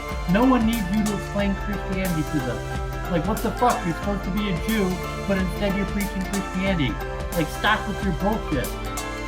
It's not bullshit. It's a process. It's a historical process. And If why? you want to hear someone preaching Christianity, let's listen to a Christian. Oh, you don't listen Why to the me. hell is this Jew Oh, not this is why you're preaching so what he smart. believes in and instead preaching Christianity? It's stupid bullshit. Just give it up. I just want everybody to notice how invested Duvid all of a sudden is. Because you see that the redemption process... Because you're a disgrace to Moses, Aaron. That's why. No, you're a disgrace. You're a disgrace to Moses. And let me finish. I'll let you finish. You're a disgrace to Moses, our master. You could trick me into being The a Luke does Christian in order for you to timestamping be in my the mule. table of contents, that's and very they're nice. somewhat just being a computer geek is beneficial for maximizing your time to follow what's going on. And I said I think of the last week that it's extremely valuable to have I was thinking about these ideas, and I really wish I had someone who was interested in the same ideas so we could discuss that. And if it's like the quantum mind or something, that's something that I almost never meet in real life. People are interested in the quantum mind, although it's something extremely interesting. So the power of YouTube, they're like, oh my God, there's other people interested, and we could just stream and talk about a common interest. But there's also the dynamics of building up a platform and keeping an audience base that you have to learn, like the etiquette of micro streaming and the politics and the blood sports, or making yourself interesting or promoting your ideas. Putting all these things together is very complicated. But as the number of streams increase and the storming, we move past the storming phase into the performing phase, it might become more easy, where it just be like, oh, this is what I was thinking about, and these are the people that will probably also be interested in talking about these things, and these will be the available streams or the process to go through to getting on a stream to talking with the people in the community that are interested in talking about those same things. When we talk about the quantum mind and also the community, you can see that the community is sort of developing some sort of quantum mind connection, or whatever you want to think their origin is. There is some sort of a psychic or mental connection forming between the people in the community. I think there's maybe, I mean, it's a bit nebulous what the community actually is. You could say there's maybe 10 streamers and maybe 50 to 100 people who come on the streams. It's not that big a community, but it's a good niche. I like it. I have no clue what the numbers are. I can just more or less measure influence, and that's hard to get meta-analytics on. So honestly, I'm happy with the way things are going, and sure, we'll see some amazing things coming up in the future, and maybe this barrage of live streams is people getting in touch with their creative side in some sense or another. And we kind of get to learn about people's souls through the expression of their creativity. And that does generate a certain amount of empathy. And yeah, there's the whole psychic thing, which science has denied it for so long. It's so fun, that now we can go through it and find out who was actually right about all their predictions. Yeah, we did a few weeks ago the group formation theory with the forming, storming, norming, and performing. Is you could see that happening across different streams. So you have OV, the Bab style stream. That's kind of like the forming, where you have tens of people who are just talking for hours, 8 hours straight about whatever, and it's kind of like, okay, what are you talking about? Talk about whatever they're talking about, and then eventually maybe the forum will clear enough where I could lead a discussion in what I'm interested in talking about. And then from there, there's the storming, where someone like Brundle comes on. It's like, you're just not interesting enough, or if you have to obey by these rules if you want to be big, and to kind of turning everyone against each other. Well, why are we on the stream together? Why are we even talking to each other? To more norming, where it's saying no, I'm talking with these people because we have common interest or common goals, or whatever, and then actually performing where it'd be like, okay, like we have the stream planned, archetypes or quantum mind, and we've gathered together the experts on the subject who have done the research, and we're going to be giving you a high value stream where it's high quality information because we went through the process already. Well, it's good to do some preparation at least. Like, I mean, I haven't. You're probably the king of preparation, but I have started writing things down on paper. Just things that you hear like in the stream sphere and in the mainstream media as well, and what people are talking about in the stream or in the chat. It sort of helps direct our energies and sort of fills up blank time, you could say. I see Melky's in the chat. He's sounding more based recently, from my perspective. Hi, Melky. I saw you on the stream there. Sometimes people just want to test ideas also. So it's not really, so to say, conversations in good faith, but someone just like, and they might not even really agree with the idea they're putting forward, but they just want a venue to kind of hash out these ideas that they're having in their own head. And, Melky could fit between many different personas, where he could be like this preacher who's trying to convert people to someone just like, I was thinking these interesting things, and is it possible we could discuss it for a while? And I could argue either side of it just because it's an interesting thing to talk about, and I want to get to understand it deeper. According to Babs, it's storming, norming, performing, and norving. That's the last you hear from Claire from my stream for a year. But she did not apologize for cucking me. She's not serious about the patriarchy. She's out. That's it. I'm establishing the patriarchy. Right now. The patriarchy starts here. Oh, well, that's besides the point. I don't like what you're saying, but at the same time, I also think... Is that Claire? Other speakers talk. Yeah, I'm done talking to you. Claire? Shiva. Claire? Yeah, I think that's fair. I'll give you Claire, one chance. You apologize to me right now, or I'm banning you. I'm sorry you were upset that I wrenched Erica when you were timing her out. Not good enough. You are a hypocrite. You used your liberal values rather than establishing the patriarchy.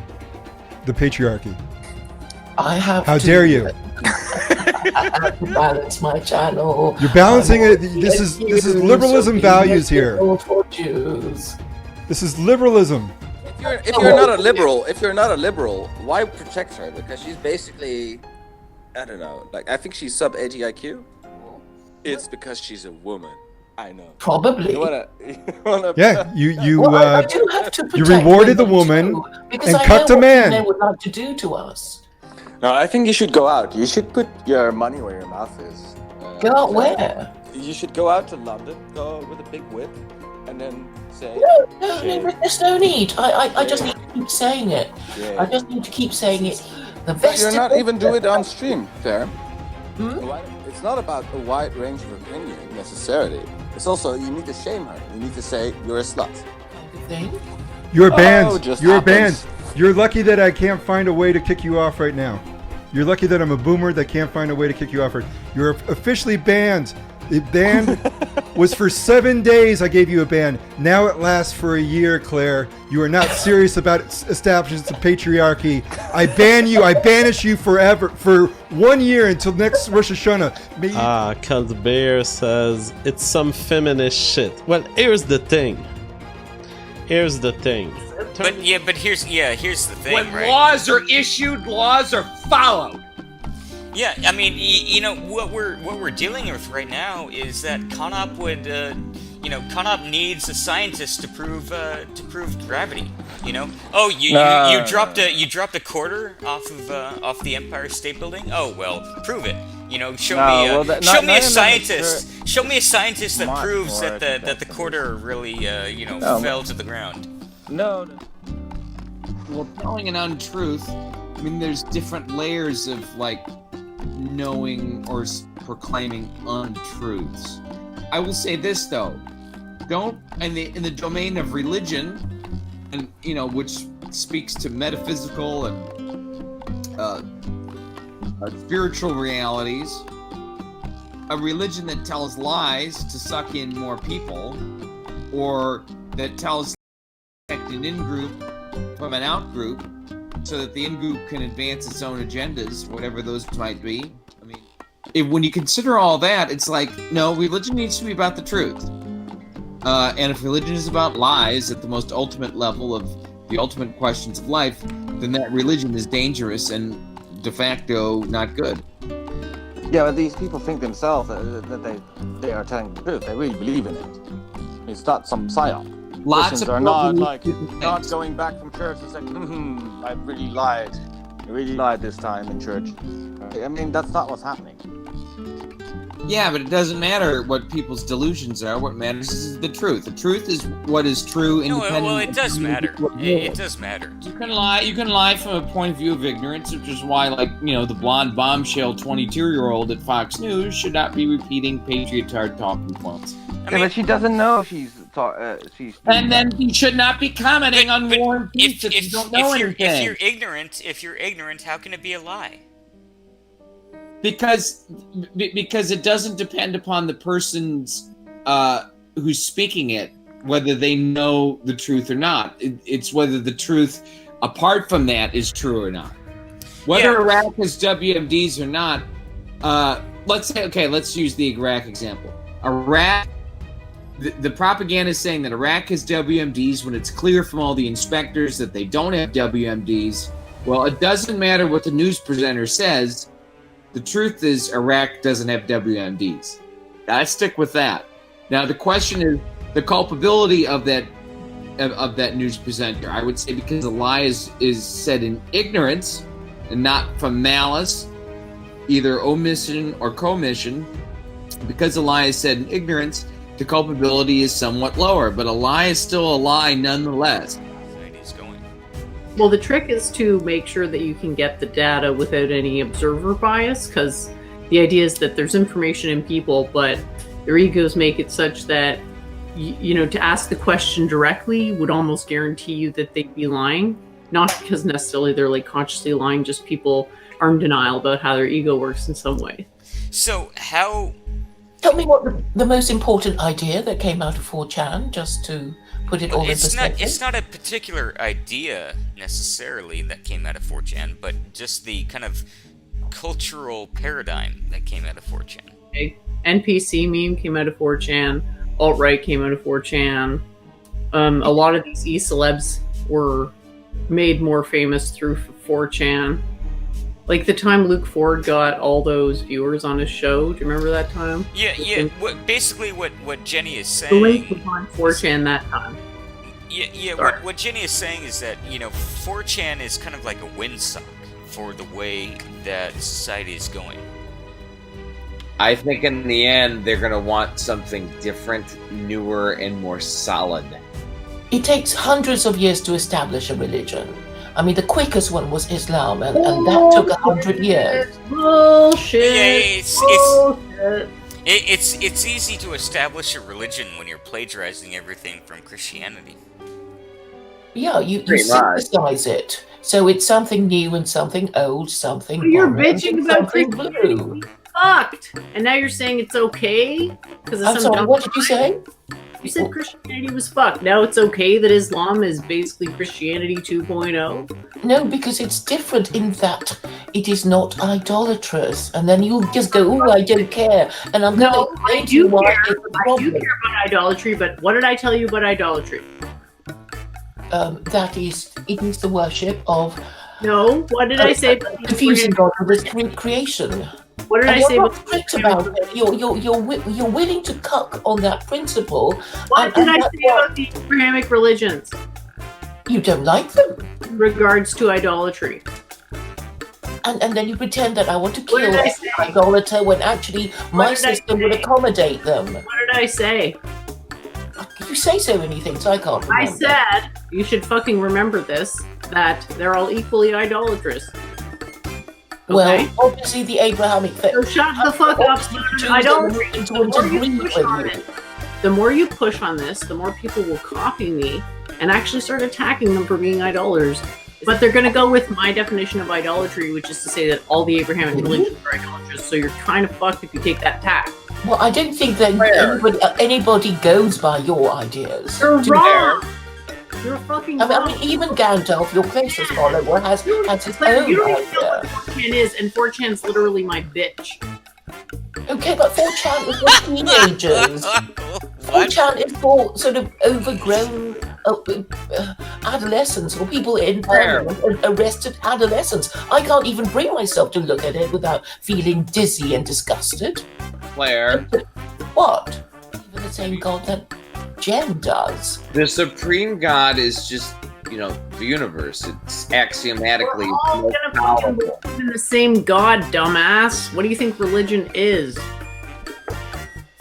Religion is a means, a system of rules to bind society together. And your crazy, confusing system is going to sow more confusion and anger. That's wrong. A god, worship the most powerful god, and that's. It's not the most powerful god, and you know this. You keep saying it, but No, you I believe it to be conceptually the most powerful god. Wait a second. Claire. You ever thought about why they follow these retarded laws in the first place? Who follow what retarded laws? The Westerners. Why do you think they follow those retarded laws? Because to avoid punishment. They're based on the morality of Christianity. Okay? Which It's drives. whatever. We don't want to be punished. You obey the law. Will you shut up? Holy fuck. God damn it. You're cutting me off. You made me lose my train of thought. But the point in all this is, I explained it earlier, we have a yearning for the truth that can never be satiated until we actually get the truth. So don't fucking be racist against us. I'm not being racist. All my propositions are logical. Book has anything to do with science or causality, and what it calls as God is not the way we traditionally understand God. So you have a fucking desert book that you think is a good idea, but somehow never works, and will only work until it's, will only work when it's globally instituted. To establish that something is correct, you have to first give at least an anecdote, if not, several. What do you mean by an anecdote? The system of government was instituted, and this was the result. That would be an anecdote. A generalized. You want to go more than just anecdotes. You to want stop themselves from murdering, stealing, and you're back to your original position of let's be the theocratic dictators of the Jews. And why is that not going to work? I didn't say that. Stop pretending I said things that I never said. That is what you said. The discussion. You said they need to be made to follow their own rules. Did you not? Yeah, put them on the register. Put them on a register. Economy all crashed and burned. You're not going to acknowledge my question then. What is your question?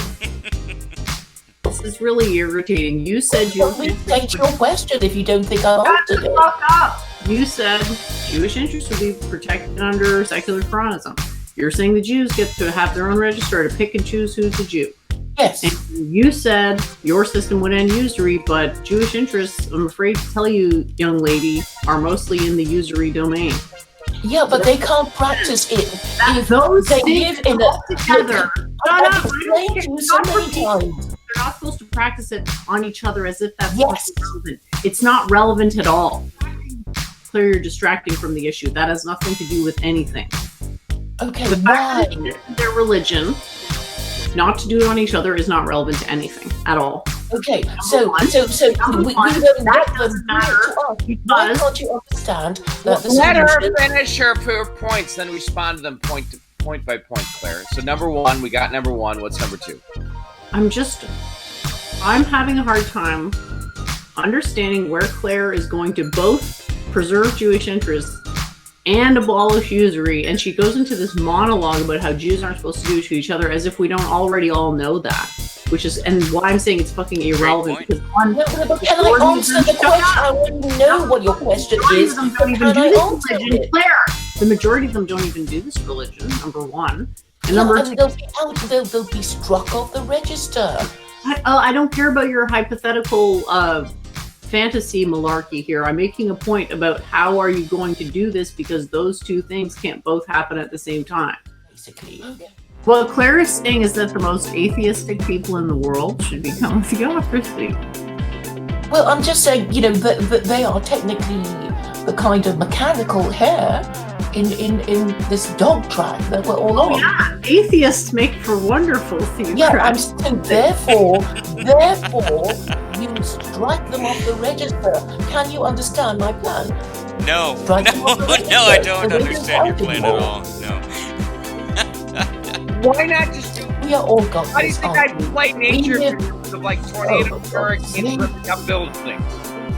I'm just saying we're all godless. Practically all the countries you can think of, apart from the Muslims. Okay? Most people in the world are atheists. When you think India.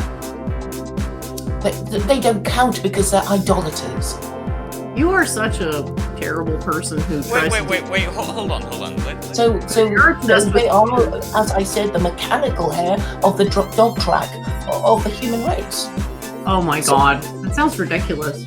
Just absolutely ridiculous. That's why they are now to make my point. Make my point. Though, why are people so atheistic these days? Because of the West and its atheist culture of sex, drugs, and rock and roll. It pumps out across the world. And who runs the West? What? And who runs the West? Incoherent idea, and nobody really knows what it is. And what's a solution to liberalism, quote unquote? It's obviously the same fucking solution I have. I'm just more honest because I don't need to lie. And if I lie, I'll actually have less influence because people only follow me because I'm so stubborn in telling the truth. Ovi, can I ask you a question about what you felt when you heard Dennis Dale say he didn't care about the First Amendment and Otto didn't even defend it? I don't care about the First Amendment. To be honest, well, soon Americans would rather worship Hitler's cadaver than believe in free speech. I mean, that might be the where the zeitgeist is heading. Here's what I think is going on here: is the free speech thing is not the issue so much as bipartisan censorship of dissident ideas. What's the best thing to come out of free speech? There's not much. Conop said science came out of free speech when I don't really think the free exchange of ideas. You can't even not talk over me in a stream and you're blabbing about freedom of speech. Do you understand how ironic that is? No, you know, there'd be more free speech than there is now everywhere under my system. They're just me and whoever the fuck I say, basically. And your friends. Yes, you and your friends. Great. That's going to, you know, under my system, people can be, will be allowed to be as deluded as they like, but they have to be, they must be challenged on their views. So if you say stuff, then you should be made to answer questions on the stuff that you say, and you already refuse to answer questions and call my questions leading questions as an excuse not to answer my questions. People have listened to you harangue me about this for a while, and I'm sure they're no more interested in free speech now than before. You've probably actually turned them off free speech with your antics. Yeah, so if this is free speech, obviously nobody's going to want this. Because it's fucking think they garbage. do. I think they would find it very entertaining if we did. Alright, so what are we... Alright, if we want to have a legitimate debate, what are we actually arguing? I'll let Jen decide. The problem is this: Claire doesn't want to have a debate. Claire wants to have a, quote, conversation that goes in whatever direction she wants, which doesn't work for me because I'm just a very innocent, happy-go-lucky person who likes to run in fields, and it makes me happy. And that's what I do. I don't like to have to, like, intercept a leading question, diffuse it, acknowledge it, and in the meantime of all of that, forgotten my original point. Okay, it's okay. Wonderful. Brilliant point. About the British who are doing the Holocaust laws, we got it, Claire. Thanks for the infotainment. The point is that the debate is very difficult because Claire doesn't want to have a debate the way that I am used to having debates, which is in the formal structure. So we never got off the ground because Claire is now basically refusing to do a formal debate, even though she loves free speech a lot. The devil is in the detail, and everyone does what I say. Who gives a fuck if I don't have a book? I'm not saying I want to have a book. Personality is not as compelling as you would like to think it is. So you have a few orbiters. fine, but I mean, are you going to be taken seriously by the rest of the country, the rest of the world? I suspect not. Claire, you obviously see the projection that's going on, right? You are making fun of the popularity of Jen's argument. Whether Jenny is going to be the dictator or not is besides the point. What we're talking about is the applicability or the popularity of the ideas. And, you know, if you are making fun of Jen's ideas, that same argument could be leveled against your ideas.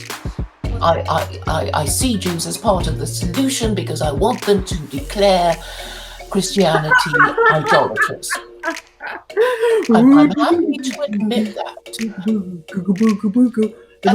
Claire, now you know why you all want more than your white skin. There is no magic quality to having white skin. There's I've more never to said being that. white. And you embody this need. How are you American, you and OPI. The dominant race. I'm where the hell did you get that idea? I was waiting for you to chime in. Neoliberalism and neoconservatism are not Western. They're Semitic. Well, they are, and that's controversial. But anyway, it seemed to be emanating from the West. Yes, I told you that the whole white supremacy thing is a conflation between Jews and Europeans. I explained that to you earlier. And who benefits in that, I wonder? And who gets fucked over? Given that you said that they might want to launch all Europeans, the purveyors of liberalism, the point here, which was the whole white supremacy being a conflation of certain people and certain other people. So, how's that going to play out, Claire, exactly? Sorry, what was the question? Well, I explained to you earlier that white supremacy is an intentional conflation between Jews and Europeans. It doesn't matter. It's like you don't like it. You don't like neoliberalism. You don't like neoconservatism. Hold on. It does matter. Wait a second. What's going on in South Africa? Jenny, how is white supremacy a conflation between Judaism and Europeanism? Well, how isn't it? Well, I mean, I'm asking you to explain it to me. I did, though. That is the explanation. No. Well, I mean, maybe I didn't hear you or I misunderstood. Say it again. Gandalf, do you understand what it is that I'm saying? Oh, you gotta rely on Gandalf? Well, I want to make sure I want to see if it's me or you. Gandalf is always going to be on your side. I'm trying to understand what you're saying, Jen. I'm trying to understand what you're saying. Explain it to me. It's not fucking nonsense, you bitch. I did not say that it was nonsense. I'm just asking you to explain it. I was talking. No, Jen's talking to Claire. Look. No, she's talking to me. No, I was talking. She was talking to Claire. No, she's talking. Claire tried to interrupt. Yeah, but I'm asking a question. Let me try. Okay, go ahead. Thanks. Yeah, let me try. You're familiar, OV. Well, I don't know if I'm by default on Jen's side, to be honest. You are default on Jen's side. No, I'm not. Yes, you are. But it's obvious that, like, say, Frankfurt School type Jews, like Theodor Adorno, use the white male patriarchy and fighting it as justification for their imposing cultural Marxism. So they conflate their own power, project it onto Europeans as the patriarchy. Yeah, you're already going off track. You're already if you're bringing up hold on.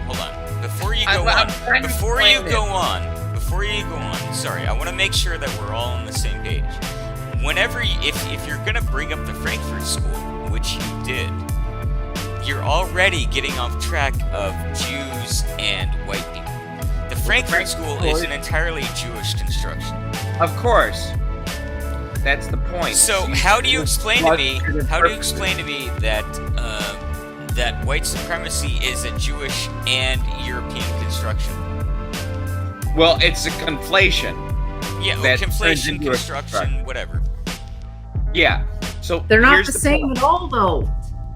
I'm just saying we're coming at the problem from opposite directions, so obviously things aren't gonna necessarily line up, but I guess I don't get what's so hard to understand about saying that this idea of white supremacy is itself intended to be a smokescreen, using the Europeans basically as a shield for. I mean, well, okay, so here, let me clarify. Does white supremacy have anything to do with Judaism? As I said, the concept of white supremacy appears to be a conflation between Jewish actions and actions of European, like, white. Explain it. I don't understand. Explain it to me. You don't understand. Well, No, what I is don't. there? Yeah, explain look it at to the look at the facts, and then you What tell are me. the if you- facts? What are the facts? Explain it to me. I don't follow the trends in feminism. I just know they have this concept. What does feminism have to do with white supremacy? Because the word's combination, white supremacy, is itself something out of this, whatever Piano was saying, this cultural Marxism stuff. Cultural Marxism is Jewish, not white. Yeah, so the Frankfurt School is the biggest progenitor of it. It dominates academia. The Frankfurt School cultural Marxism. Yeah, it's got nothing to do with white people. It's got everything to do with fucking. Except white people are the ones who are the foot soldiers for it, right? Oh, I mean, after a time, yes. But not in the beginning. Well, after a time, or like all the time, for fuck's sakes. You don't even realize that the whole U.S. is welfare So, horse. but I mean, here's the thing, right? So yeah, that's the whole issue, is that if the Frankfurt School, if feminism are all Jewish constructions, that has nothing to do with white people.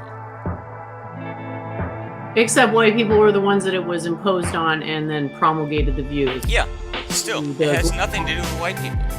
Well, that's something, though, to do with them, isn't it? Kind of. Oh, yeah. So what you're saying is that Jews found white people to be, you know, the best foot soldiers.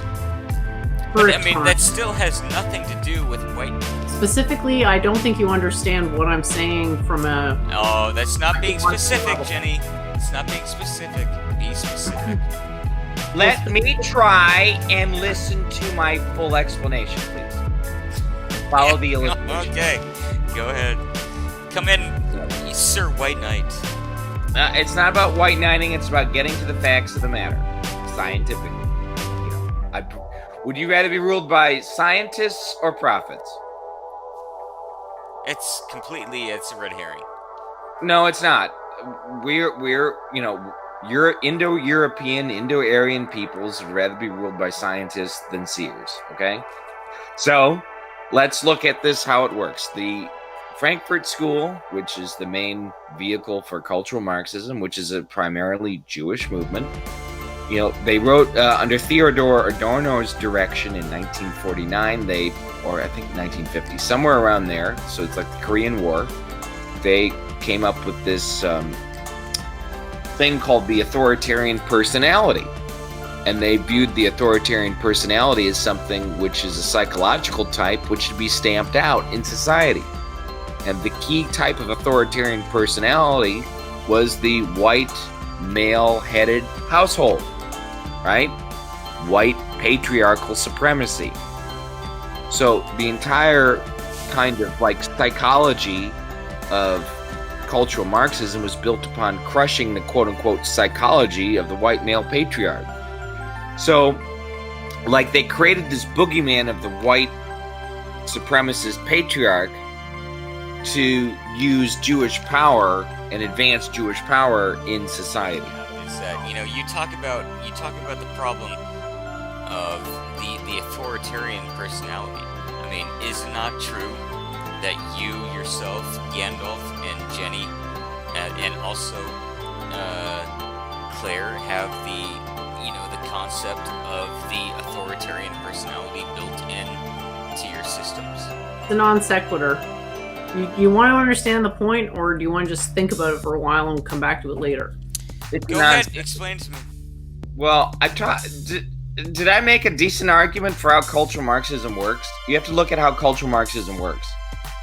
Like, I know white how male cultural Marxism patriarchy and white male supremacy is a canard. It's a projection used as a shield by That's which why you're a Jew. If you don't believe in white supremacy, then you're a Jew. With usurious interests.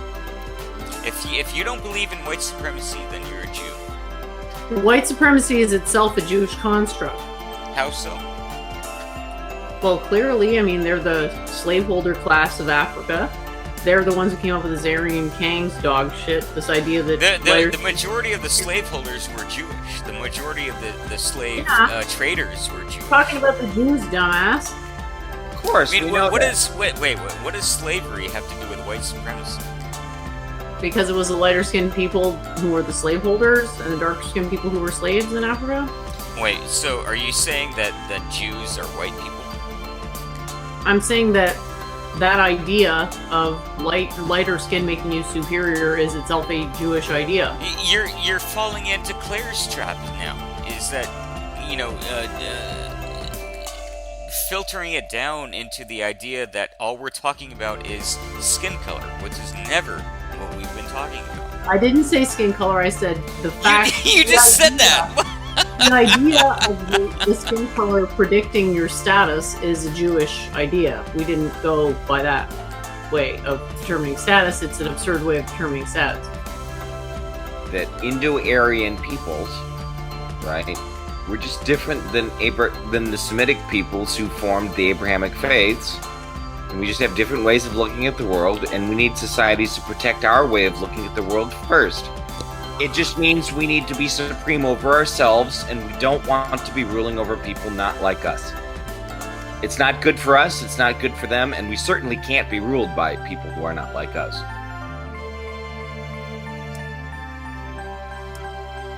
People, it's a whole race of man that all has a common ancestry and a common ethno-linguistic heritage. Race of man? That sounds very Duvidian of you.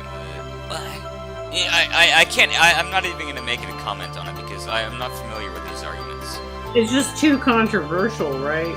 No. Well, agnosticism, in the face of a complicated question, is a much better answer than choosing something willy-nilly. I got to give you credit for that, Ophi. Claire's talking in the chat about the golden calf. We have no scientific evidence that the golden calf ever existed.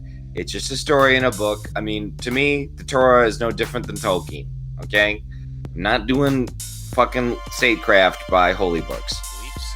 You seem to be very pro-Indian. I don't endorse everything that's ever been said that came out of India. That would be ridiculous. I'm satisfied with that answer. Okay. It's a bit like the Claire and idolatry thing. I can talk about idolatry for hours, but Claire's not at a point where those conversations would make any sense. That's the same with Indian astrology. It's like... What makes Indian astrology wrong, but your Indian interpretation correct? Science? Wait, so you're saying that there's no science in astrology? There's a method. It doesn't meet a scientific standard, but if you learn how to do certain processes, it can help in like explaining people's baggage to them as almost like an image or metaphorical representation. So what is